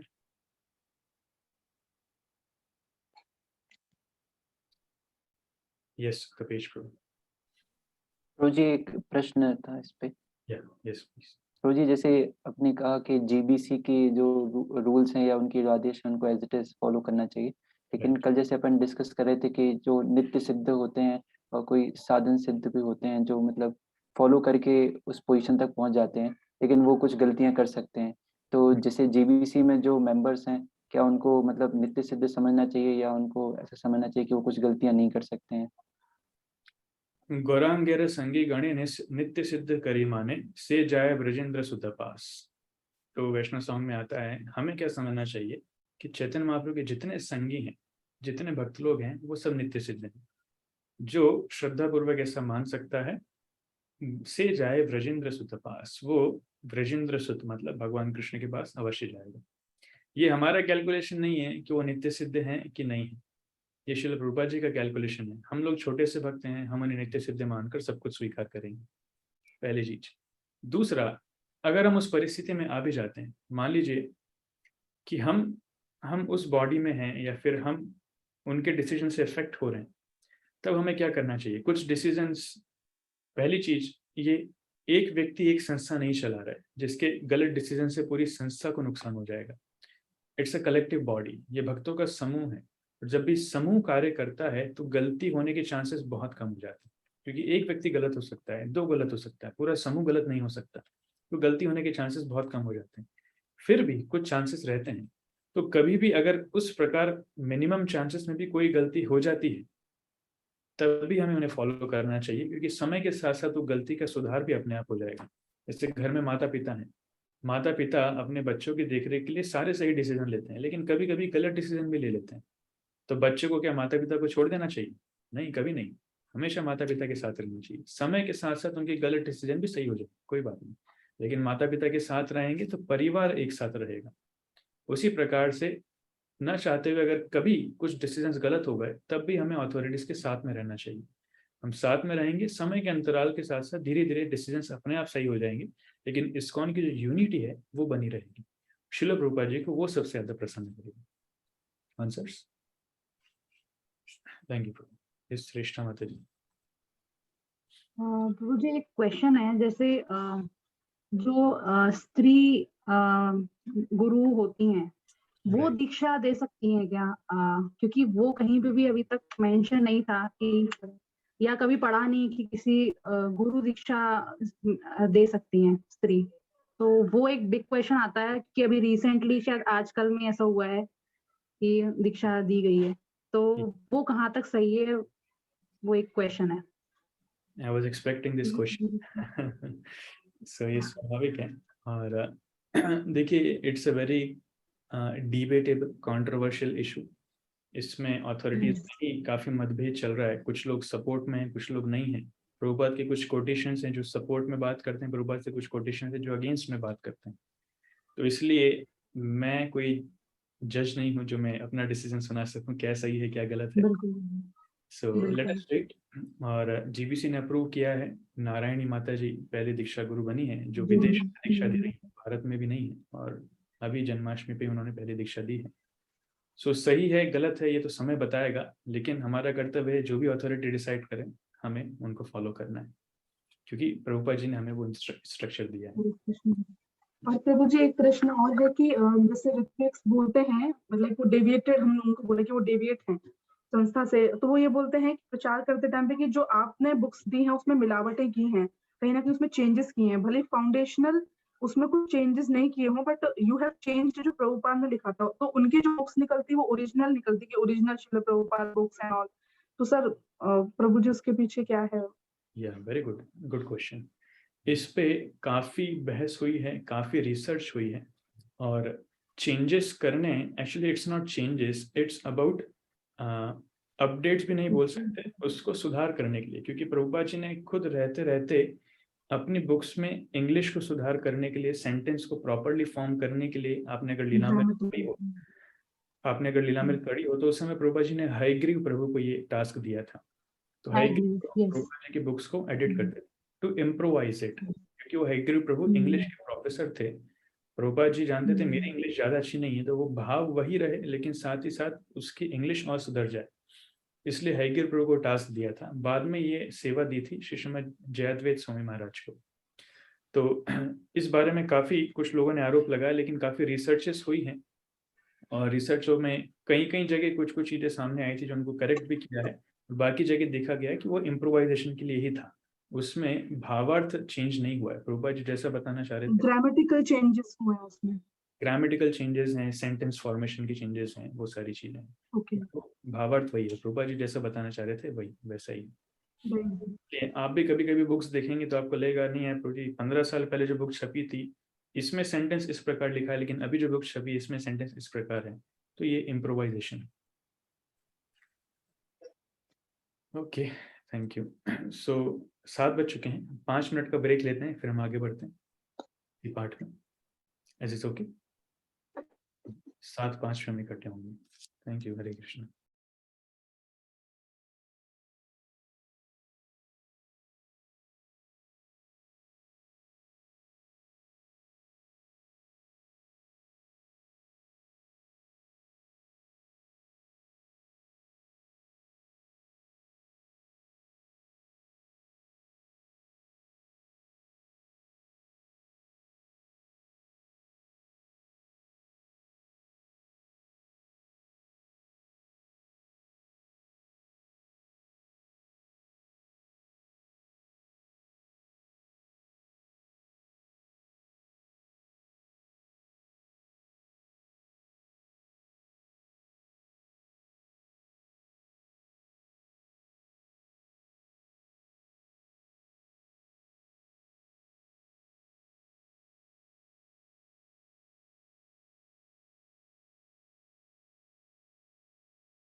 हरे Krishna Krishna Krishna Hare Hare, Hare Ram Ram Ram Hare Hare. Hare Krishna. So welcome back. Hare Krishna. तो हम आगे बढ़ते हैं। हमने चर्चा किया कि गुरु के, इस्कॉन गुरु के श्रील प्रभुपाद की शिक्षाओं को लेकर और अथॉरिटी स्ट्रक्चर को लेकर सही मनोभाव क्या होना चाहिए। अभी हम आगे बढ़ते हैं। आपके सामने ये चार्ट है आपके बुकलेट पर। इस चार्ट पर थोड़ा सा डिस्कस करते हैं। ये चार्ट बताता है इस्कॉन का स्ट्रक्चर, विशेषकर गुरु के परिप्रेक्ष्य में इस्कॉन का स्ट्रक्चर, इस्कॉन के ऑथोरिटी स्ट्रक्चर को लेकर, उनके मनोभाव को लेकर के। अभी ध्यान दीजिए, ये जो चार्ट हम चर्चा करने वाले हैं, आप इसे एग्जॉस्टिव या फिर पूरा कंप्लीट चार्ट मत मानिएगा। ये सिर्फ समझाने के लिए है, कुछ कुछ बिंदु इसमें दिए हैं। ये पूरा परफेक्ट चार्ट नहीं है, सिर्फ समझाने के लिए। तो इस्कॉन की सबसे हाईएस्ट अथॉरिटी है श्रील प्रभुपाद। प्रभुपाद जी के अंडर में आते हैं जीबीसी, जो जीबीसी श्रील प्रभुपाद ने बनाया। जीबीसी का फुल फॉर्म है गवर्निंग बॉडी कमीशन। ये गवर्निंग बॉडी कमीशन एक समूह है, एक ग्रुप है, जो इस्कॉन के विश्वव्यापी गतिविधियों का संचालन करता है। इसमें बहुत सारे सन्यासी हैं, गुरु हैं, प्रभु हैं, प्रभुपाद जी के शिष्य हैं, माताएं भी हैं जो प्रभुपाद जी की शिष्या हैं, और कुछ सेकंड जनरेशन के डिवोटीज भी हैं। ये सब मिल करके इसको संभालते हैं। और जीबीसी की अलग अलग शाखाएं हैं, ब्रांचेस हैं, डिपार्टमेंट्स हैं, जो अलग अलग भागों में कार्य करते हैं, जिसमें से 2 विभाग ऐसे हैं जो आपके सामने हैं। एक है संन्यास मंत्रालय और एक है गुरु सेवा कमेटी। इनके कार्य क्या है? संन्यास मंत्रालय सन्यासियों की, उनको ऑथराइज करता है। जो भी व्यक्ति संन्यास लेना चाहता है उसे संन्यास मंत्रालय में अप्लाई करना होता है, और उनका चेक होता है, उनका एक प्रोसीजर होता है कि उनको कुछ सालों तक वेट करना होता है, और साथ ही साथ संन्यास मंत्रालय के दिए गए नियमों का पालन करना होता है, उनके द्वारा दिए गए प्रशिक्षणों को स्वीकार करना होता है, मापदंडों के अनुसार कार्य करना होता है, उनके खिलाफ कोई कंप्लेंट्स ना हो, कुछ रूल्स रेगुलेशन है। अगर सारे कार्यों में, सारे मापदंडों में वो उचित पाए जाते हैं, तब वो संन्यास प्राप्त करते हैं। ऐसे ही गुरु सेवा कमेटी है। गुरु सेवा कमेटी का कार्य क्या है कि वो गुरु को अधिकृत करते हैं। जो व्यक्ति गुरु बनना चाहता है तो उसे गुरु सेवा कमेटी में अप्लाई करना होता है। और जैसे हमने लास्ट टाइम देखा था कि गुरु के कुछ क्वालिफिकेशंस होते हैं, जो आपके परिशिष्ट 3 में वर्णन है, अपेंडिक्स 3 में वर्णन है, उम्मीद है आपने पढ़ा होगा वो। तो वो क्वालिफिकेशंस के साथ अगर गुरु सही बैठता है तब वो आगे बढ़ सकते हैं। और इसी के जीबीसी के डायरेक्ट नीचे होते हैं आंचलिक प्रतिनिधि या फिर आंचलिक अधिकारी, जिसे रीजनल बॉडी भी कहते हैं। रीजनल बॉडीज अलग अलग होती हैं, अलग अलग देश में अलग अलग होती हैं। जैसे भारत के लिए जो रीजनल बॉडी है उसे कहते हैं इस्कॉन इंडिया ब्यूरो, राइट? आपने सुना होगा। ब्यूरो ने भी भारत को 4 भागों में बांटा है। एक है नॉर्थ इंडिया डिविजनल काउंसिल, एक है South India divisional council, East India divisional council और West India divisional council. NIDC, WIDC, EIDC और SIDC। इन भागों में अलग अलग मंदिर होते हैं, अलग अलग प्रदेश हैं, उसमें अलग अलग शहर हैं। जो भी मंदिर हैं वो इससे ऑथराइज होते हैं। तो ये भी अपने आप में रूल्स बनाते हैं। तो ऐसे आंचलिक अधिकारी हैं जिसे रीजनल बॉडी भी कहते हैं। तो जीबीसी और उसके अंदर एक और जो सिस्टम चलता है, इन आंचलिक अधिकारियों के प्रदेश के जो क्षेत्र होते हैं उसे कहते हैं zonal secretary, regional secretary, assistants, फिर उनके अंदर मंदिर अध्यक्ष। तो मंदिर अध्यक्ष सामान्यतया ये आंचलिक अधिकारियों के अंदर आते हैं। This is managerial body of GBC. और इन्हीं के अंदर आते हैं बाकी विभाग, जैसे नामहट्ट, भक्ति वृक्ष, अलग अलग प्रचार के जितने विभाग हैं, युवा प्रचार विभाग। तो उदाहरण के लिए आपके सामने नामहट्ट भक्ति वृक्ष यहाँ पर लिखा है। तो मंदिर के जो अध्यक्ष हैं वो मंदिर के निवासी भक्तों को मार्गदर्शन देते हैं, शिष्यों को मार्गदर्शन देते हैं, उनकी देखभाल करते हैं, उनकी सेवा करते हैं। मंदिर संचालन का कार्यभार मंदिर के अध्यक्ष के ऊपर होता है। ऐसे ही जो नामहट्ट या फिर भक्ति वृक्ष या फिर अपने अपने डिपार्टमेंट्स के जो संचालक हैं, डिपार्टमेंट हेड हैं, उनके अंडर में जितने गृहस्थ आते हैं या फिर शिष्य आते हैं या फिर भक्त लोग आते हैं, वो उनका संचालन करते हैं और उनको अपने अनुसार सेवाओं में लगाते हैं। अभी विशेष बिंदु यहाँ पर यह है कि जो सन्यासी हैं, सन्यासी और गुरु, इनका डायरेक्ट कनेक्शन, जैसे ये आपने देखा होगा, सन्यासी का एक एरो जा रहा है मंदिर अध्यक्ष तक, राइट, आपको दिख रहा है रेड कलर का मार्क, है ना, एक एरो जा रहा है मंदिर अध्यक्ष तक। तो सन्यासी जो है मंदिर अध्यक्ष को मार्गदर्शन दे सकते हैं। उसी प्रकार सन्यासी चाहे तो सीधा मंदिर के निवासी भक्तों या फिर शिष्यों को भी मार्गदर्शन दे सकते हैं। उसी प्रकार सन्यासी चाहे तो सीधा अन्य विभाग के गृहस्थों या फिर शिष्यों को भी मार्गदर्शन दे सकते हैं जो मंदिर के निवासी नहीं है लेकिन मंदिर के बाहर रह रहे हैं। तो सन्यासी दे आर फ्री, वो किसी भी मीटिंग में पार्टिसिपेट कर सकते हैं, किसी भी भक्त से बातचीत कर सकते हैं, किसी का भी मार्गदर्शन कर सकते हैं, उनके पास ये अधिकार है। तो ये 3 एरो यहाँ पर ऐसे बताए गए हैं। उसी प्रकार आप देखेंगे जो गुरु हैं, गुरु के लिए भी 4 एरो निकल रहे हैं। गुरु चाहे तो मंदिर अध्यक्ष का मार्गदर्शन कर सकते हैं सीधा, गुरु चाहे तो मंदिर के निवासी भक्तों का, शिष्यों का मार्गदर्शन कर सकते हैं, एक एरो वहां पर भी जा रहा है। गुरु चाहे तो अपने नाम हट्ट या फिर भक्ति वृक्ष के संचालकों का, डिपार्टमेंट हेड्स का, उनका भी मार्गदर्शन कर सकते हैं। और गुरु चाहे तो डायरेक्टली गृहस्थों या फिर शिष्यों जो रहवासी भक्त नहीं है, जो बाहर रहते हैं, उनका भी मार्गदर्शन कर सकते हैं। तो ये गुरु के अधिकार हैं, इसलिए गुरु को स्वतंत्रता प्राप्त है। वैसे अगर देखा जाए तो शास्त्रों के अनुसार गुरु के ऊपर कोई प्रतिबद्धता नहीं लगाई जाती। गुरु प्रतिबद्ध नहीं है कि वो एक ही संस्था से जुड़ा रहे, वो चाहे तो दूसरी संस्था में भी जा सकता है, पर वो शास्त्रों के अनुसार है। लेकिन इस्कॉन में हम देखते हैं कि इस्कॉन में संस्था में रहना काफी आवश्यक है और उनके ऊपर भी कुछ नियम कानून है। तो जो गुरु है वो गुरु सेवा कमेटी के द्वारा नियमबद्ध है, लेकिन फिर भी उनके अधिकार काफी ज्यादा हैं। वो किसी से भी बात कर सकते हैं, किसी भी मीटिंग में जा सकते हैं, उनको मार्गदर्शन दे सकते हैं, उनकी समस्याओं को सुन सकते हैं, समाधान दे सकते हैं, और चाहे तो समाधान सीधा मंदिर अध्यक्ष को सजेस्ट भी कर सकते हैं। तो ये उनके अधिकार है। यस सलभ प्रभु, आपका प्रश्न। गुरुजी, ये जो संन्यास मंत्रालय है, इसमें या 2 गृहस्थ भी प्रचार करते हैं ना, तो गृहस्थ सन्यासी बोलते हैं इनको, और एक ब्रह्मचारी होते हैं। तो ये दोनों संन्यास मंत्रालय के अंडर में आते हैं। 1 मिनट।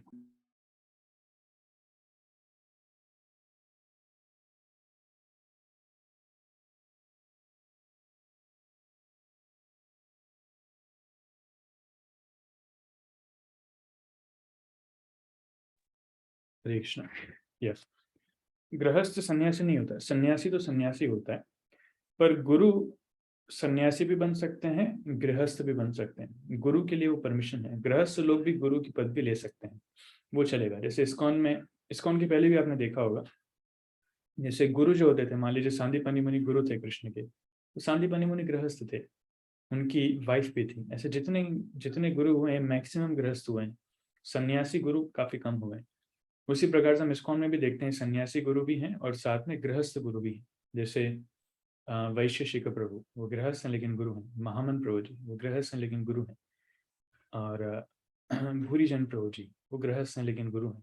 ऐसे कई सारे गृहस्थ हैं जो गुरु की सेवा भी कर रहे हैं। Buzzer answers. ओके, तो ये हमने एक छोटा सा मैनेजरियल चार्ट इसमें पढ़ा है। इसमें किसी का कोई प्रश्न अभी तक?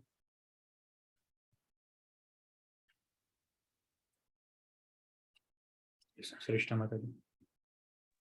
गुरु जी, जीबीसी के अंदर कौन कौन से लोग रहते हैं? क्योंकि जीबीसी में जितना पता है वो गुरु भी होते हैं उसमें, और उसमें गृहस्थ भी होते हैं कुछ।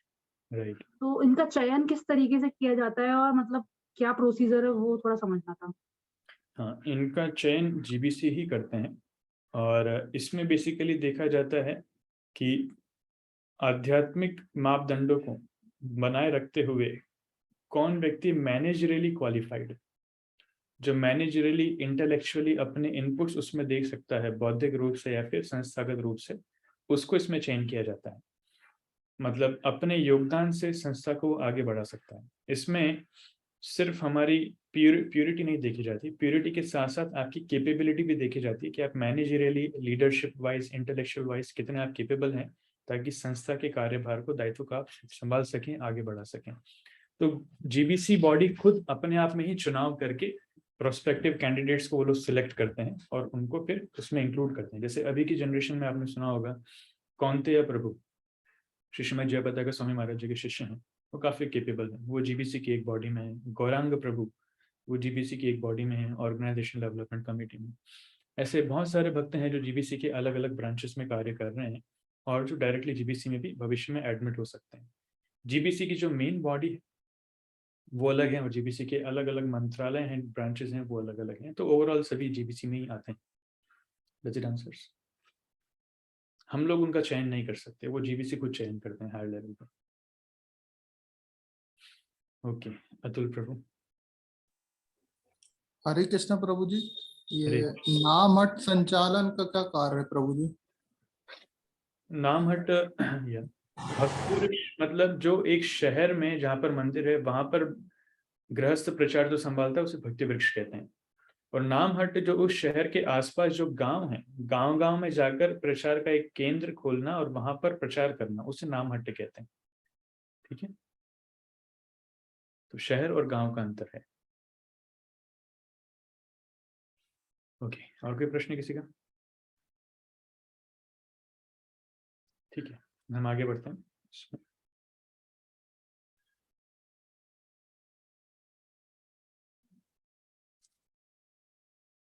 कोई पढ़ेगा? अपने तिरोभाव के समय शील भक्ति सिद्धांत सरस्वती ठाकुर प्रभुपाद ने अपने शिष्यों से एक शासन कमेटी गवर्निंग बॉडी के गठन करने का निवेदन किया था जिससे कि प्रचार कार्य सहयोग पूर्वक हो सके। उन्होंने किसी एक व्यक्ति को अगला आचार्य बनने के लिए नहीं कहा था। राइट, आगे। परंतु उनके तिरोभाव के तुरंत बाद उनके सहायकों ने बिना प्रमाणिक अनुमति के आचार्य बनने की योजना बनाई और वे दो दल में बैठ गए इस विवाद पर कि अगला आचार्य कौन होगा। इसके साथ ही दोनों दल आसार अर्थात वृथा हो गए क्योंकि अपने गुरु की अवज्ञा करने के कारण दोनों के पास कोई प्रमाणिक अधिकार नहीं था। राइट, तो प्रभुपाद जी यहाँ पर डिटेल में बता रहे हैं कि कैसे गौड़िया मठ जो है, गौड़िया मठ एक बहुत ही शक्तिशाली संस्था, भक्ति सिद्धांत सरस्वती ठाकुर स्वयं एक सिम्म गुरु, शक्तिशाली आचार्य, शक्ति प्रदत्त आचार्य, उन्होंने उसको स्थापित किया और उन्होंने खुद अपने समय में 64 मठ स्थापित किए। लेकिन इस संस्था को आगे बढ़ाने के लिए उनका एक आदेश था कि आपको जीबीसी बनाना है और साथ में रहकर के इस संस्था को मैनेज करना। लेकिन उनके शिष्यगण वो नहीं कर पाए, उसमें थोड़ा फेल हो गए। इसलिए हम देखते हैं कि उस संस्था को कितनी क्षति पहुंची। आज गौड़िया मठ का प्रचार दिखता ही नहीं है कहीं, धीरे धीरे 64 मठ कम होते जा रहे हैं। और आपको जानकर के हैरानी होगी कि उन गौड़िया मठों में कई जगह 16 माला का स्टैंडर्ड भी कम कर दिया है, कहीं कहीं जगह 1 माला पर भी दीक्षा दे रहे हैं क्योंकि प्रचार नहीं है। तो भक्ति सिद्धांत महाराज का जो आदेश था कि जीबीसी बना करके आप आगे बढ़िए, वो पूरा नहीं कर पाए। इंडिविजुअली वो आचार्य बनना चाहते थे, व्यक्तिगत रूप से आचार्य बनना चाहते थे, इसलिए कितनी क्षति पहुंची। तो सौभाग्य से इस्कॉन में वैसा नहीं है। शिष्यों ने श्रील प्रभुपाद जी के आदेश को अच्छे से पालन किया है और आगे बढ़ा रहे हैं। इसलिए हम देखते हैं कि प्रभुपाद जी को गए हुए भी कितना समय हो गया है, लेकिन अभी इस्कॉन और तेजी से बढ़ रहा है। प्रभुपाद जी के समय 108 मंदिर थे, अभी 750 मंदिर। इसका श्रेय यह है क्योंकि हम सब साथ में मिलकर मैनेज कर रहे हैं। तो साथ में रह करके आगे बढ़ने से गलतियां बहुत कम हो जाती हैं और गलतियों में सुधार भी अच्छे से हो जाता है। तो ये एक बेनिफिट था। Okay, next. जो इस्कॉन में दीक्षा अथवा शिक्षा गुरु की भूमिका निभाते हैं, उन्हें चाहिए कि वे आचार एवं प्रचार के माध्यम से शील प्रभुपाद की शिक्षाओं को दक्ष रूप से प्रस्तुत करें। शिक्षा गुरु केवल शील प्रभुपाद एवं गुरु परंपरा की ओर से आध्यात्मिक उपदेश प्रदान करता है। राइट, आगे। दीक्षा गुरु एक योग शिष्य को आध्यात्मिक उपदेश, प्रेरणा, दीक्षा, आध्यात्मिक नाम और बाद में गायत्री मंत्र प्रदान करते हैं, केवल शील प्रभुपाद एवं गुरु के प्रति सेवा के रूप में। राइट, तो ये जीबीसी का निश्चय है, 303 शील प्रभुपाद का स्थान। तो ये हमने पढ़ा। इसमें आप देखिएगा, आप एक और चीज,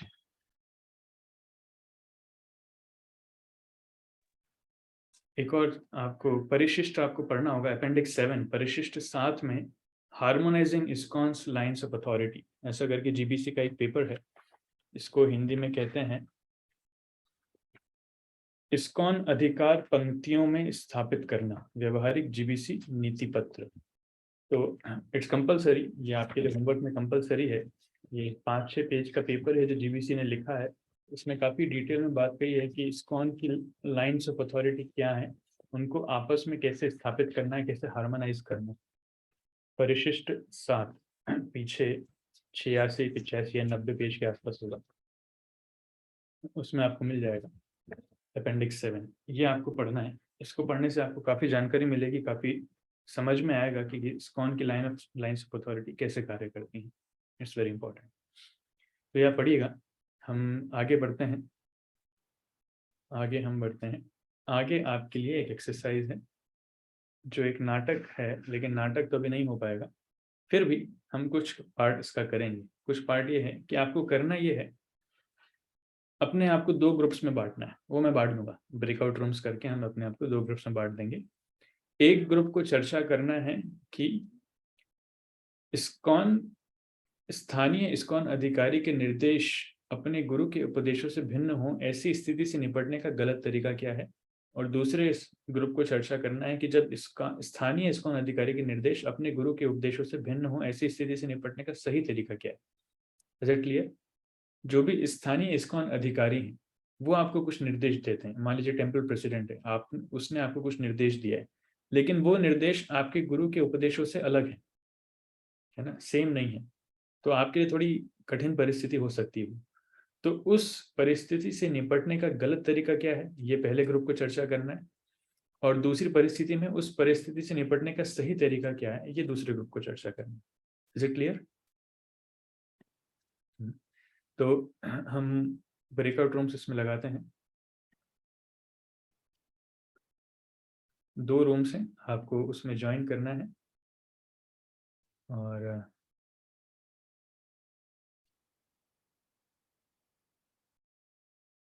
फिर आपको डिस्कस करना है।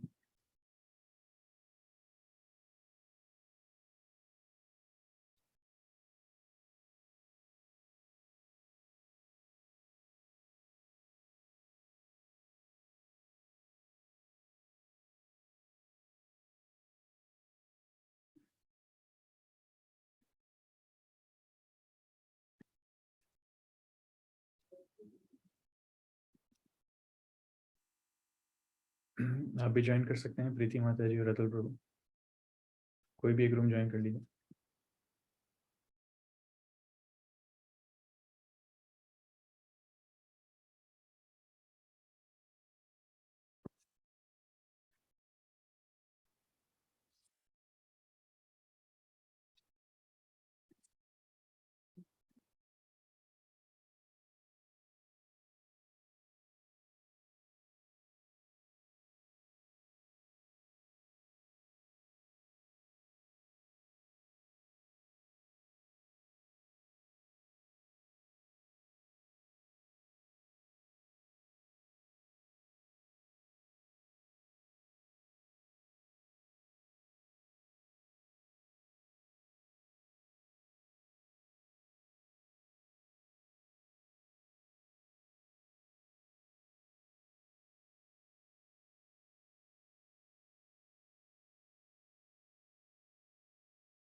ओके, हरे कृष्णा कृष्ण कृष्ण हरे हरे, हरे राम राम राम हरे हरे।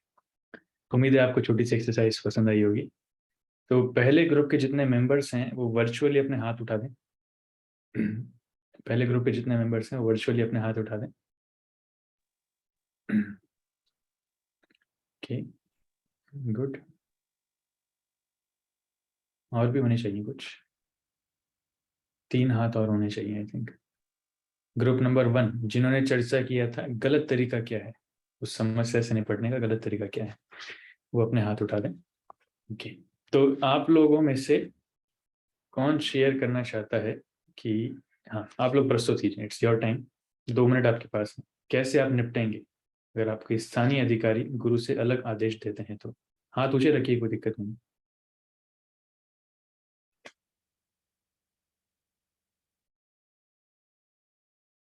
हरे कृष्ण प्रभु जी। यस तो हाँ प्रभु जी, जैसे हम लोगों का ये टॉपिक था कि गलत तरीके क्या हो सकते हैं इस स्थिति से निपटने के लिए। तो एक सिचुएशन हम लोगों ने अभी डिस्कस किया। जैसे हम लोगों के नियरेस्ट टेम्पल प्रेसिडेंट, जहाँ से हम लोग कनेक्टेड हैं जिस टेम्पल से, उन्होंने हम लोगों को एक आदेश दिया है कि हम लोगों को मंदिर में रहकर ही सेवा करनी है। लेकिन हमारे गुरु का आदेश था कि हम अलग अलग केंद्रों में जाके, शहरों में जाके प्रचार करें। तो इस सिचुएशन से हम लोग कैसे गलत तरीके से इसको हैंडल करने का तरीका होगा, इसके बारे में चर्चा करी। तो इसमें एक गलत तरीका ये होगा कि हम लोग किसी एक बात पे ही अधिक विश्वास करें, जैसे उसी का पालन करें, या तो हम बाहर ही चले जाएं सीधा प्रचार करने के लिए, टेम्पल प्रेसिडेंट की बात को पूरी तरीके से इग्नोर कर दें, या हम या फिर हम टेम्पल प्रेसिडेंट की बात मान के मंदिर में ही लेके अपनी सेवा करें। इसमें ये गलत तरीका होगा।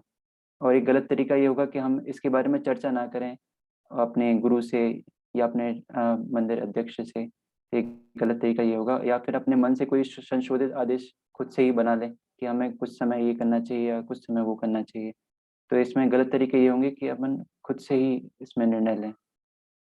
आदेश की अवहेलना कर दें। आपने महाराज के विपरीत जाकर आदेश दिया है, ठीक है, हम आपका तिरस्कार करते हैं। जैसे बलि महाराज ने शुक्राचार्य का तिरस्कार किया था, हम आपका तिरस्कार करते हैं, जाइए हम आपका मंदिर छोड़ते हैं। एक ही गलत तरीका हो सकता है। या फिर उनके आदेश को तोड़ मरोड़ करके प्रस्तुत करना, अपने हिसाब से पालन करना, नहीं नहीं नहीं हम ऐसा नहीं, ऐसा करेंगे।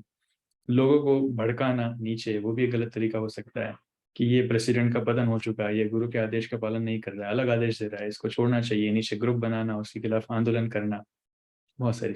Thank you so much. और कोई कुछ बोलना चाहता है इस ग्रुप में से? Okay good, thank you. तो आप अपने हाथ नीचे कर सकते हैं। अभी ग्रुप 2 के जितने मेंबर्स हैं वो अपने हाथ ऊंचे कर लें जिन्होंने सही तरीका डिस्कस किया है। ग्रुप नंबर 2, ओके, इसमें भी और हाथ होने चाहिए। Good, yes. तो अभी आपका टाइम है, आप लोग कैसे प्रेजेंट करते हैं?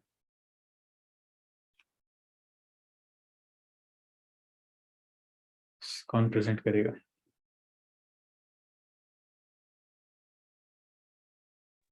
हरे कृष्ण प्रभु जी।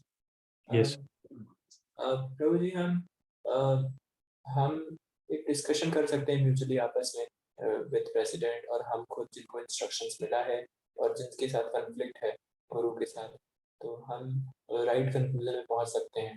और हो सकता है कभी कभी गुरु बहुत ज़्यादा बिजी हो, तो उनको मेल कर सकते हैं, लिख सकते हैं कि ऐसा ऐसा हुआ है तो हमें क्या करना चाहिए। तो यदि वो बोलते हैं कि you should go with the president के जो भी ऑर्डर हैं उनको फॉलो करना चाहिए, क्योंकि आप उस शिक्षा एरिया में हैं तो आपको फॉलो करना चाहिए, ज़्यादा बड़ा मैटर नहीं है, हम फॉलो कर लेंगे छोटा सा मीटिंग करके। Good, thank you. और कोई कुछ ऐड करना चाहता है इसमें?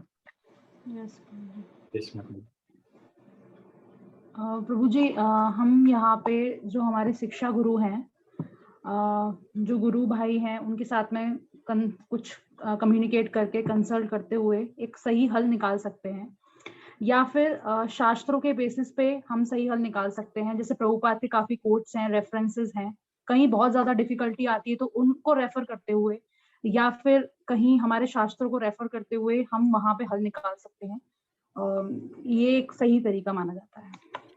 राइट, उन शास्त्रों को रेफर कर सकते हैं, सीनियर भक्तों के पास जा सकते हैं, या फिर जिन्होंने आदेश दिया है उनसे पूछ सकते हैं कि प्रभु जी आपका आदेश जो है थोड़ा गुरु महाराज के आदेश से अलग लग रहा है, तो मुझे थोड़ा कंफ्यूजन है, आप ही थोड़ा क्लैरिफाई कीजिए कैसे इसको समझें। तो वो भी बता सकते हैं नहीं नहीं अलग नहीं है, इस प्रकार से इसको समझिए, गुरु महाराज ने यहाँ पर ये बोला था, मुझे ऐसा बोला था, तो फिर वो और क्लैरिफाई कर देंगे। Good point, thank you. आप अपने हाथ नीचे कर सकते हैं। तो आपके जो भी पॉइंट्स हैं, आपको जो भी सीखने को मिला, ये सारे पॉइंट्स आपकी पुस्तक में एक खांचा दिया है, पेज नंबर 25 मेरे इसमें, मतलब तीसरा पेज जो है इस्कॉन गुरु का जो क्या है उसके तीसरा पेज, उसमें आप लिखिएगा और बाद में इसका फोटो खींच के, पिक्चर खींच के आप ग्रुप में भेजिएगा। तो ये हमने देखा, देखिए स्वाभाविक है क्योंकि इस्कॉन जैसी संस्था में मल्टीपल अथॉरिटीज हो सकते हैं। हमारे अथॉरिटी स्ट्रक्चर भी दो लाइन के हैं, एक है स्पिरिचुअल अथॉरिटी, एक है मैनेजरियल अथॉरिटी। स्पिरिचुअल जो हमारी परंपरा है वो चालू होती है, हमारे जो गुरु हैं वो, उनके ऊपर श्रील प्रभुपाद जी, भक्ति सिद्धांत सरस्वती ठाकुर, गौर किशोरदास बाबा जी महाराज, भक्ति विनोद ठाकुर, और इस प्रकार से वो आगे जाती है और जाती है श्री कृष्ण तक। तो ये हमारी ब्रह्म मत व गौड़ीय परंपरा है, this is called spiritual line of authority, ये आध्यात्मिक गुरुओं की संस्था है। और साथ ही साथ हमारी मैनेजरियल लाइन ऑफ अथॉरिटी भी है, जिसमें आते हैं जीबीसी, फिर रीजनल बॉडीज, टेम्पल प्रेसिडेंट्स के अंडर में आपके डिपार्टमेंट हेड्स, फिर असिस्टेंट डिपार्टमेंट हेड्स और दूसरे भक्त लोग। तो दो लाइन ऑफ अथॉरिटी हैं। तो ये संभव है कि कभी कभी इन लाइन ऑफ अथॉरिटी में कॉन्फ्लिक्ट्स या फिर मिसअंडरस्टैंडिंग्स हो सकते हैं, या फिर मल्टीपल इंस्ट्रक्शंस, ऐसे आदेश हमें मिल सकते हैं जो एक दूसरे के साथ में ना हो, एक दूसरे को काटने वाले हों। इसलिए इन सब से डील करने के लिए सही तरीका हमें सीखना चाहिए। तो क्या क्या सही तरीके हो सकते हैं, क्या क्या गलत तरीके हो सकते हैं, वो आपको उस खांचे में लिखना है। ये हमने सीखा। तो हम आगे बढ़ते हैं। कोई पढ़ेगा? जब वे कहते हैं कि वे इस्कॉन एवं जीबीसी को पसंद नहीं करते हैं, तो इसका अर्थ यह है कि वे मेरे उपदेश का पालन करना पसंद नहीं करते। इसका अर्थ है कि उनके पास मेरे उपदेश के प्रति श्रद्धा नहीं है, और इसका अर्थ है कि उन्हें मेरे प्रति कोई श्रद्धा नहीं है। यह है गुरु अपराध। उन्हें मुझ पर श्रद्धा है, यह कहना केवल एक कपटता है। राइट। तो वो कहते हैं कि वो इस्कॉन जीबीसी को पसंद नहीं करते हैं, लेकिन मुझे पसंद करते हैं। इसका मतलब उन्हें मेरे प्रति भी श्रद्धा नहीं है, क्योंकि उन्हें मेरे आदेशों के प्रति श्रद्धा नहीं। सिंपल। सो अगर हम प्रभुपाद जी से प्रेम करते हैं तो प्रभुपाद जी ने जो आदेश दिए हैं, प्रभुपाद जी ने जो नियम हमें दिए हैं, जो स्ट्रक्चर हमें दिया है, हमें उससे भी प्रेम करना होगा, उसको भी फॉलो करना होगा, तब जाके हम कार्य कर पाएंगे। नहीं तो फिर इस प्रकार से प्रभुपाद जी को श्रद्धा करने का कोई फायदा नहीं है। तो ये प्रभुपाद जी की कोटेशन का मतलब है। इसमें अभी आपको चर्चा करना है कि in the teachings and activities of shiksha guru in the Gaudiya Vaishnava parampara outside of ISKCON, briefly discuss the differences. Gaudiya Vaishnava संप्रदाय, इस्कॉन गौड़ीय वैष्णव संप्रदाय है, लेकिन इस्कॉन के अलावा भी कुछ और ऐसे संप्रदाय हैं और ऐसी संस्थाएं हैं जो गौड़ीय वैष्णव संप्रदाय में आती हैं। तो आपको चर्चा करना है कि उनके शिक्षाओं में और उनके कार्यों में क्या क्या डिफरेंसेस हैं, अंतर हैं। जैसे हमारे शिक्षाओं में, हमारे कार्यों में अंतर नहीं है, प्रभुपाद जी ने जो शिक्षाएं दी हमने वही कार्य उसमें किए। ऐसे बाहर की संस्थाएं जो गौड़ीय वैष्णव संप्रदाय ही हैं, प्रामाणिक हैं, लेकिन उनकी शिक्षाओं में और उनकी गतिविधियों में, कार्यों में क्या क्या अंतर है। यस, कौन बताना चाहेगा? सलभ प्रभु।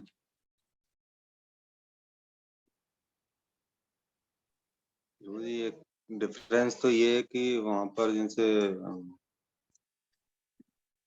कोई गुरु हैं तो उनके पुत्र या उनके भाई बंद, उनके गुरु मतलब उनके जाने के बाद नेक्स्ट गुरु वो बनते हैं।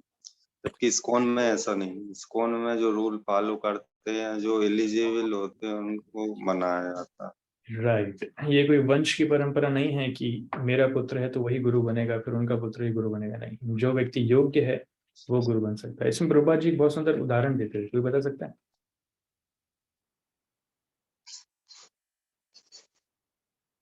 प्रभुपाद जी उदाहरण देते थे कि वकील का बेटा वकील नहीं होगा, उसे पढ़ना पड़ेगा, एग्जाम पास करना पड़ेगा तो वकील बनेगा। ऐसे डॉक्टर का बेटा डॉक्टर नहीं होता है, उसे पढ़ना पड़ेगा, एग्जाम पास करना पड़ेगा तो डॉक्टर बनेगा। Okay, thank you. Tapesh Prabhu. Hare Krishna Prabhu ji. Prabhu ji, जैसे इस्कॉन और जो गौड़िया संप्रदाय है, मतलब गौड़िया जो मठ है, उसके प्रिंसिपल्स में थोड़ा डिफरेंस है कि जैसे इस्कॉन में 4 रेगुलेटिव प्रिंसिपल्स बहुत स्ट्रिक्टली फॉलो किए जाते हैं और फिर उन्हीं को आगे दीक्षा के लिए बोला जाता है जो 4 रेगुलेटिव प्रिंसिपल्स को फॉलो करते हैं। लेकिन जैसे अपन ने डिस्कस किया था कि वहाँ पे बहुत सारे मतलब रूल्स में इतना स्ट्रिक्टनेस नहीं है और वो उनको भी दीक्षा दे सकते हैं जो या तो एक प्रिंसिपल ब्रेक कर रहे हो या उनमें ऐसा मतलब स्ट्रिक्टनेस नहीं है जैसे इस्कॉन में। राइट, तो उनके जो सिद्धांत हैं, प्रिंसिपल्स हैं, वो उनके स्टैंडर्ड्स को फॉलो नहीं कर पा रहे हैं, पालन नहीं कर पा रहे हैं। तो कहने के लिए कुछ और करने के लिए कुछ और। Good point. और कोई वक्त बोलना चाहता है? जिसने अभी तक नहीं बोला है उनसे सुनेंगे तो और अच्छा लगेगा।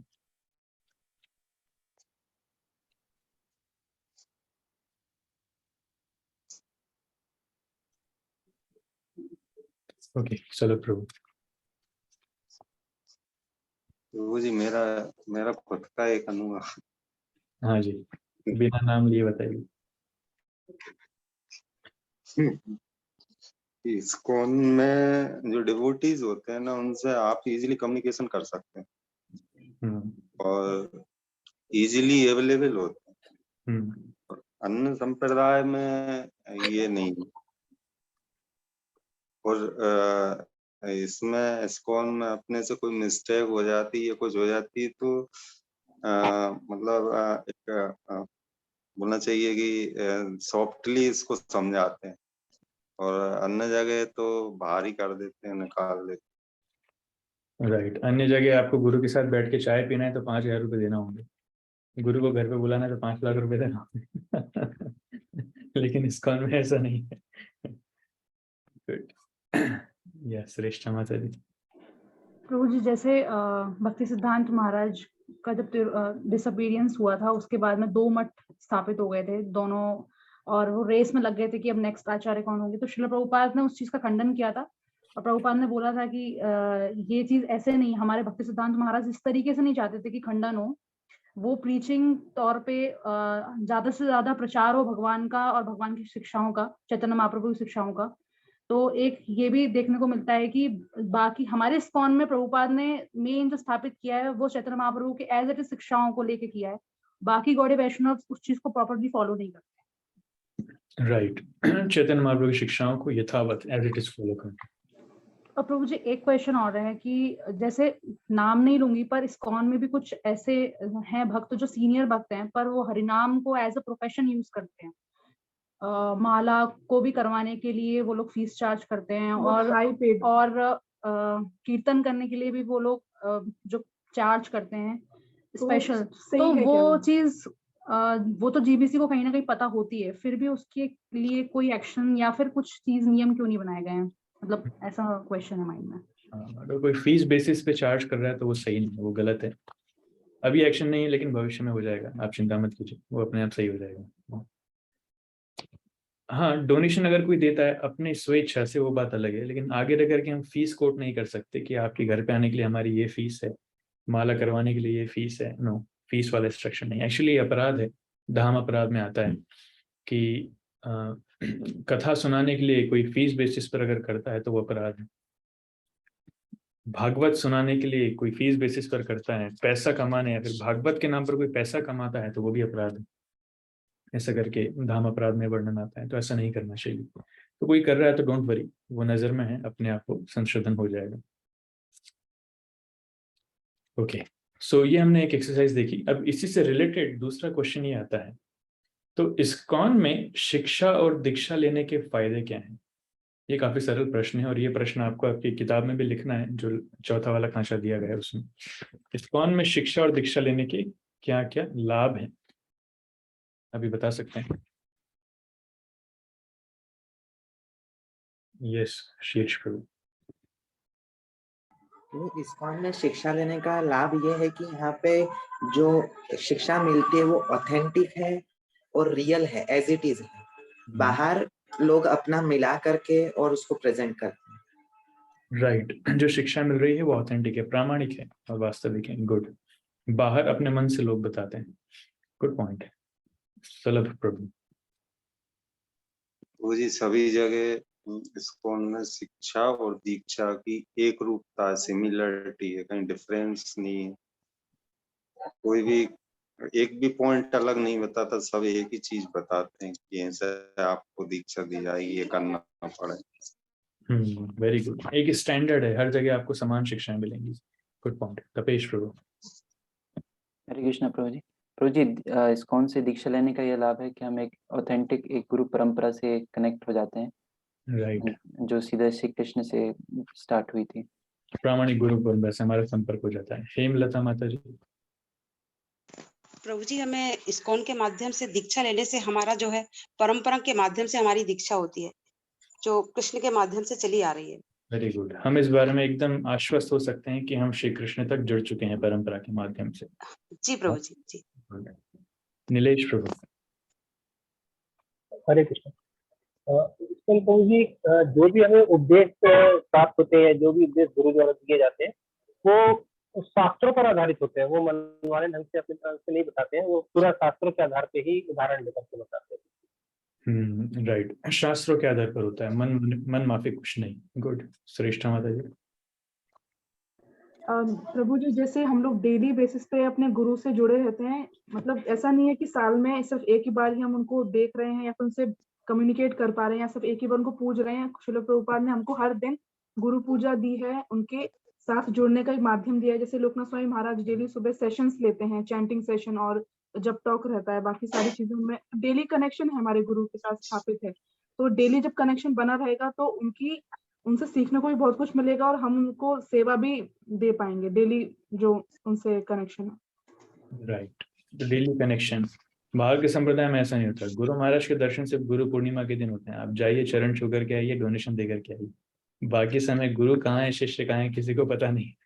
लेकिन यहाँ पर ऐसा नहीं, यहाँ पर रोजाना का सिलसिला है। ओके, सुधाकर प्रभु। एक बेनिफिट ये भी है कि गुरुज बहुत अच्छे होते हैं, ऑथेंटिक तो होते हैं, और एज इट इज जो शिक्षाओं का है पालन करते हैं। उसके अलावा गवर्निंग बॉडी इतनी स्ट्रांग है इस्कॉन की कि डेविएशन बहुत मुश्किल है गुरुज का आगे चल के, तो इसलिए बहुत स्मूथली चीजें चलती हैं। तो गवर्निंग बॉडी इतनी स्ट्रांग है कि डेविएशन मुश्किल है, और अगर कभी डेविएशन हो भी जाता है तो उस पर एक्शन भी जल्दी हो जाता है। एक्शन भी हो गया। तो जो शिष्य है वो सुरक्षित रहता है, शिष्य की श्रद्धा पर ठेस नहीं पहुंचती। Good point, thank you. तो ये सारे पॉइंट्स आपको इसमें लिखने हैं। हम आगे बढ़ते हैं। कोई पढ़ेगा? अच्छा है कि आप प्रामाणिक व्यक्तियों से श्रवण करें, जैसे कि आपके गुरु एवं अनुभवी गुरु भाई, परंतु उनका कभी श्रवण नहीं करें जो हमारी परंपरा में नहीं है। यह केवल समय की बर्बादी है और अंततः आपको पुनः अपनी भूल को सुधारना होगा। राइट, इसलिए प्रभुपाद जी साफ साफ कहते हैं कि हमें प्रामाणिक व्यक्तियों से ही श्रवण करना चाहिए और किसी से श्रवण नहीं करना चाहिए। इवन प्रभुपाद जी उदाहरण भी देते हैं, शास्त्रों का जो श्लोक है कि वही हरि कथा अगर अप्रामाणिक व्यक्ति से हम श्रवण करते हैं, पेशेवर कथावाचक से श्रवण करते हैं, तो उस हरि कथा का नुकसान हमें होता है सुनने से। उदाहरण है जैसे दूध, अगर सांप ने स्पर्श कर लिया तो दूध पीने से फायदा नहीं होगा, नुकसान होगा, वो जहर का काम करेगा। तो दूध तो फायदेमंद है, लेकिन क्योंकि सांप ने स्पर्श कर लिया है, सर्पोच्छिष्टो यथापह, ऐसा श्लोक आता है कि उसी प्रकार से हरि कथा हमें पेशेवर हरि कथा वाचकों से या फिर अप्रामाणिक लोगों से नहीं सुनना चाहिए। बहुत सावधान होना चाहिए, परंपरा के अंतर्गत रहते हुए ही श्रवण करें और नहीं। ओके, कोई और? मैंने यह निर्देश दिए हैं कि मेरे सभी शिष्य मेरे गुरु भाइयों से दूर रहें। शिष्यों का उनसे कोई लेन देन नहीं होना चाहिए, ना ही कोई पत्राचार। उन्हें हमारी कोई पुस्तक ना दे, ना ही उनकी कोई भी पुस्तक खरीदे और ना ही उनके किसी मंदिर में जावे। कृपया उनसे दूर रहें। हाँ, प्रभुपाद जी ने ये आदेश इसलिए दिया था क्योंकि उनके कुछ गुरु भाई प्रभुपाद जी के शिष्यों को ही लेकर के दोबारा दीक्षा दे रहे थे, तो प्रभुपाद जी के खिलाफ ही भड़का रहे थे। तो कुछ लोग हैं, जैसे आप जानते हैं कि राधा कुंड में रहकर बाबा जी बन गए थे, या फिर खुद तो प्रचार नहीं कर पा रहे थे, लेकिन प्रभुपाद जी से ईर्ष्या करके उनके शिष्यों को प्रभुपाद जी के खिलाफ भड़काना, इसलिए प्रभुपाद जी ने उस समय आदेश दिया था। तो हमें काफी सावधान होना चाहिए। जब प्रामाणिक गुरु मिल गए हैं तो उनकी शरण में ही रहना चाहिए और किसी से श्रवण नहीं करना चाहिए। It's very important. Okay, next. उनका एक अतिथि पढ़िए। के रूप में स्वागत किया जा सकता है। उन्हें प्रसाद देवे एवं एक वरिष्ठ वैष्णव के रूप में आदर दे, परंतु वे प्रवचन नहीं कर सकते। उन्हें बता दें कि पहले से ही एक वक्ता निश्चित हो चुके हैं, बस। राइट। अगर ऐसे कोई भक्त आते हैं तो उनको प्रसाद दिया जा सकता है, उनका सम्मान दिया जा सकता है, लेकिन उनसे सुनना नहीं चाहिए। प्रवचन करने का मौका उन्हें नहीं देना चाहिए जो अप्रामाणिक है। Okay, next. हर एक स्वयं को अपने गुरु से अधिक विकसित भक्त समझता है और उसके आदेशों की अवमानना स्वतंत्र रूप से कार्य करता है, तो इससे वह स्वयं अपना आध्यात्मिक विकास रोक लेता है। प्रत्येक शिष्य को स्वयं को कृष्ण भक्त के विज्ञान में अज्ञानी समझना चाहिए और सदैव गुरु की आज्ञा पालन करने को तत्पर रहना चाहिए। कृष्ण भावना भक्ति में सक्षम होने के लिए एक शिष्य को अपने गुरु के समक्ष एक मूर्ख बनकर रहना चाहिए। तात्पर्य श्री चैतन्य चरितामृत आदि लीला श्रील प्रभुपाद जय। तो यहाँ पर ये हमारा पाठ पूर्ण होता है। हमने 2 पाठ पूर्ण किए हैं और इसी के साथ पहली इकाई हमारी पूर्ण होती है। किसी को प्रश्न है तो ले सकते हैं, 10 मिनट हमारे पास है। यस नीलेश प्रभु। हरे कृष्ण प्रभु जी। प्रभु जी, जैसे कि यदि परिवार में मान लो कि हम इस्कॉन से जुड़े हैं, भक्ति से जुड़े हैं, और परिवार के ज्यादातर लोग उसमें इंटरेस्ट नहीं लेते हैं या वो नहीं जुड़े हुए हैं, और ऐसी कंडीशन में वो दूसरे गुरुओं का प्रवचन वगैरह या तो टीवी में देखते हैं या फिर अपने समाज में ऐसा कोई प्रोग्राम होता है उसमें हमें जाने के लिए बोलते हैं, तो उस कंडीशन में हमें क्या करना चाहिए? Good point. ये बहुत ही एक साधारण या फिर स्वाभाविक प्रश्न है। कई बार होता है परिवार में सभी लोग तो भक्त नहीं बन पाएंगे, लेकिन भारत में ये भी बात है कि हर कोई किसी न किसी से जुड़ा हुआ है, किसी न किसी गुरु से जुड़ा हुआ है, किसी न किसी संस्था से जुड़ा हुआ है। तो उस परिस्थिति में थोड़ी कठिनाई होती है, लेकिन देखिए प्रचार एक कला है। ये कला अगर हम सीख गए तो भले ही आज भक्त ना बन पाए, लेकिन भविष्य में उनके भक्त बनने के चांसेस रहते हैं। इसलिए हमें व्यवहार इस प्रकार से करना चाहिए कि उन्हें हमारी प्रक्रिया के ऊपर श्रद्धा जागृत हो और धीरे धीरे वो आगे बढ़े। जैसे मैं आपको उदाहरण देता हूँ, प्रभुपाद जी जब अमेरिका गए थे तब उस समय जो गोपाल अग्रवाल है उनके घर में प्रभुपाद जी रुके थे। तो प्रभुपाद जी के सामने ही उनकी वाइफ जो है वो सिगरेट पीने लग गई थी, सिगरेट निकाल करके सिगरेट पी रही हैं, और उसी फ्रिज में मांस रखे रहते थे और प्रभुपाद जी उसी फ्रिज में अपनी सब्जियां रखते थे। लेकिन प्रभुपाद जी ने कभी कुछ कहा नहीं। Prabhupada ji never said anything. Prabhupada ji ये भी बोलते थे कि डोंट थिंक ऑफ एनीथिंग, इस बारे में सोचो मत, आप बात सोचो कि मुझे बुरा लग रहा है।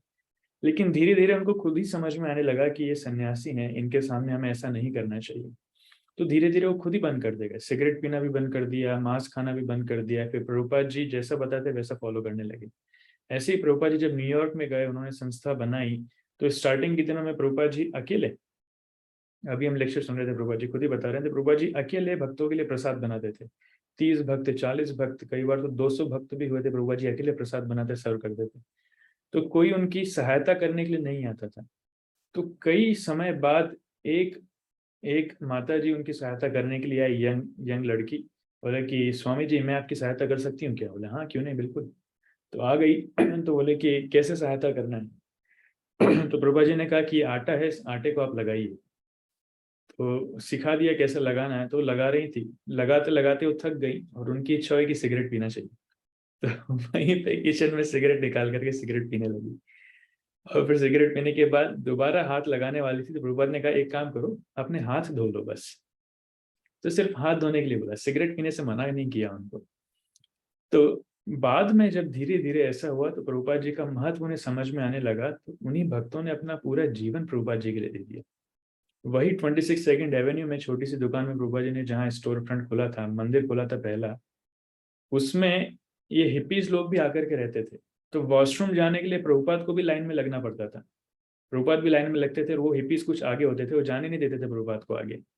लेकिन जब उन्हीं भक्तों को प्रभुपाद जी का महत्व समझ में आने लगा, तो बाद में वही भक्त लोग, जब प्रभुपाद जी बीमार हुए थे, तो टोकरी में उनका मल अपने सिर पर उठा करके फेंकने के लिए जाते थे। तो ये प्रचार की तकनीक है। प्रचार के लिए हमें थोड़ा सा विस्तृत हृदय का होना पड़ेगा, ब्रॉड हार्टेड होना पड़ेगा। तो धीरे धीरे भक्त लोग सीख जाएंगे कि नहीं, हमारी जो प्रक्रिया है ये वाकई में बहुत अच्छी है, क्योंकि बाहर की प्रक्रिया में ज्यादा रस नहीं है। इस्कॉन में कितना रस है, इतना अच्छा कीर्तन है, इतने सुंदर विग्रह हैं, इतना श्रृंगार है, इतने बड़े बड़े उत्सव हैं, इतना अच्छा प्रसाद है, क्या क्या नहीं है, इतनी अच्छी फिलॉसफी है, इतने अच्छे भक्त हैं। तो कब तक एक व्यक्ति दूर रहेगा? बस प्रचार करने की कला हम थोड़ी सीख जाएं, किसी के फीलिंग्स को हम दुखाएं ना, किसी का दिल दुखाएं ना, धीरे धीरे उनको सिखाते रहें, प्रयास करते रहें, तो एक ना एक समय वो भी भक्त बन जाएंगे। तब तक के लिए आप थोड़ा सहन कीजिए, सहन कीजिए और उनको साथ में रखिए। कट्टर मत बनिए, नहीं तुम अलग मैं अलग, तुम अलग रहना मैं अलग रहूंगा, तुम यहाँ जाओगे मैं जाऊंगा। तो अगर हम कट्टरपन नहीं दिखाएंगे या फिर साथ साथ नहीं रहेंगे, तो फिर वो घर वालों को प्रचार करना काफी कठिन हो जाएगा। और विशेषकर आप जहाँ रहते हैं वहाँ पे स्थानीय जो आपके वरिष्ठ भक्त हैं उनकी मदद ले सकते हैं घर वालों को प्रचार करने के लिए। पर आपके घर में अगर बहुत ज्यादा समस्याएं हैं, कोई व्यक्ति सुन ही नहीं रहा है या फिर बहुत ज्यादा जुड़ा हुआ है, बार बार लेकर के जाते हैं, तब उस परिस्थिति में प्रयास कीजिए कि आप वहां पर जाकर कुछ श्रवण ना करें, कुछ खाए ना, लेकिन जाने के लिए जा सकते हैं। जैसे कई बार घर वाले को मेले में लेके जाने के लिए बोलेंगे, मार्केट में लेके जाने के लिए बोलेंगे, उसी प्रकार से उनके संस्था में भी कई बार जा सकते हैं। लेकिन प्रयास कीजिए कि ज्यादा श्रवण ना करें और वहां पे प्रसाद ना खाएं। Does it answers Prabhu? Okay, thank you. और कोई प्रश्न? प्रभु जी, यस माता जी। प्रभु जी मेरा एक क्वेश्चन था कि इस्कॉन में आने से पहले हमारी दीक्षा हो चुकी थी इस्कॉन के बाहर गुरु से, तो अब दोबारा से हमारी दीक्षा हो जाएगी क्या? हाँ, अगर वो गुरु प्रामाणिक नहीं है तो दीक्षा अधिकृत ही नहीं है, वो दीक्षा नहीं होने के बराबर है। तो इसलिए आप इस्कॉन में दोबारा दीक्षा ले सकते हैं, कोई दिक्कत नहीं। वैसे भारत में सबकी पहले किसी न किसी से दीक्षा हो चुकी है। बचपन में ही जनेऊ डालते समय किसी न किसी की दीक्षा हो जाती है, पर वो अप्रामाणिक हैं तो गुरु तो कहलाने योग्य नहीं है, तो दीक्षा का भी ज्यादा अर्थ नहीं है उस दीक्षा का। ओके, और कोई प्रश्न? हरे कृष्णा प्रभु जी। हरे कृष्णा। प्रभु, हैंडबुक में एक पॉइंट मेंशन्ड है, unless one is initiated all is devotional activities are useless. तो प्रभु ऐसे में अगर कोई भक्त मतलब लाइफ टाइम इनिशिएशन नहीं लेता है, लेकिन भगवान और शिक्षा गुरु जो है, काउंसलर जो है, उनके प्रति पूरी तरह शरणागत रहता है, तो क्या वो मतलब प्रभु गलत है या यूजलेस है? या इनिशिएशन शब्द का मतलब क्या है? Initiation is not just a formality जिसमें हम यज्ञ के सामने बैठकर गुरु के सामने मंत्र ले रहे हैं और वो सब, वो भी इनिशिएशन है। लेकिन इनिशिएशन है जब हम हृदय से किसी व्यक्ति को गुरु रूप में स्वीकार करते हैं और उनके आदेशों का पालन करते हैं। That is real meaning of initiation. तो अगर किसी व्यक्ति ने वैसा किया है तो without formality also he is qualified, उसकी सारी प्रक्रिया उसको फल देंगी। Does it answers? Thank you. Tapesh Prabhu. Hare Krishna Prabhu ji. Prabhu ji, जैसे अभी एक प्रभुपाद जी का कोट था, इसमें जैसे या पहले था कि दीक्षा के समय हरि नाम देते हैं और साथ में गायत्री मंत्र भी देते हैं, तो ये गायत्री मंत्र कब देते हैं प्रभु जी और ये हरि नाम? हरि नाम दीक्षा पहली दीक्षा होती है, फर्स्ट इनिशिएशन। गायत्री मंत्र, इसको ब्राह्मण दीक्षा भी कहते हैं, सेकंड इनिशिएशन होता है। जब एक भक्त मंदिर में भगवान के विग्रह की सेवा करने के लिए उत्सुक होता है, तब मंदिर में प्रवेश करने के लिए उसे ब्राह्मण होना जरूरी है। तो वो दूसरी दीक्षा होती है जिसमें गायत्री मंत्र दिया जाता है। तो वो कई बार वो साथ साथ हो जाता है, कई बार अलग अलग होता है, डिपेंड्स। Okay, thank you. और कोई प्रश्न?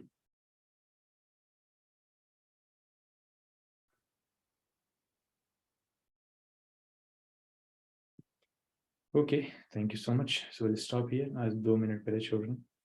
बहुत बहुत धन्यवाद। श्रील प्रभुपाद की जय। संवेद गौर। हरे कृष्ण। हरे कृष्ण। हरे कृष्ण।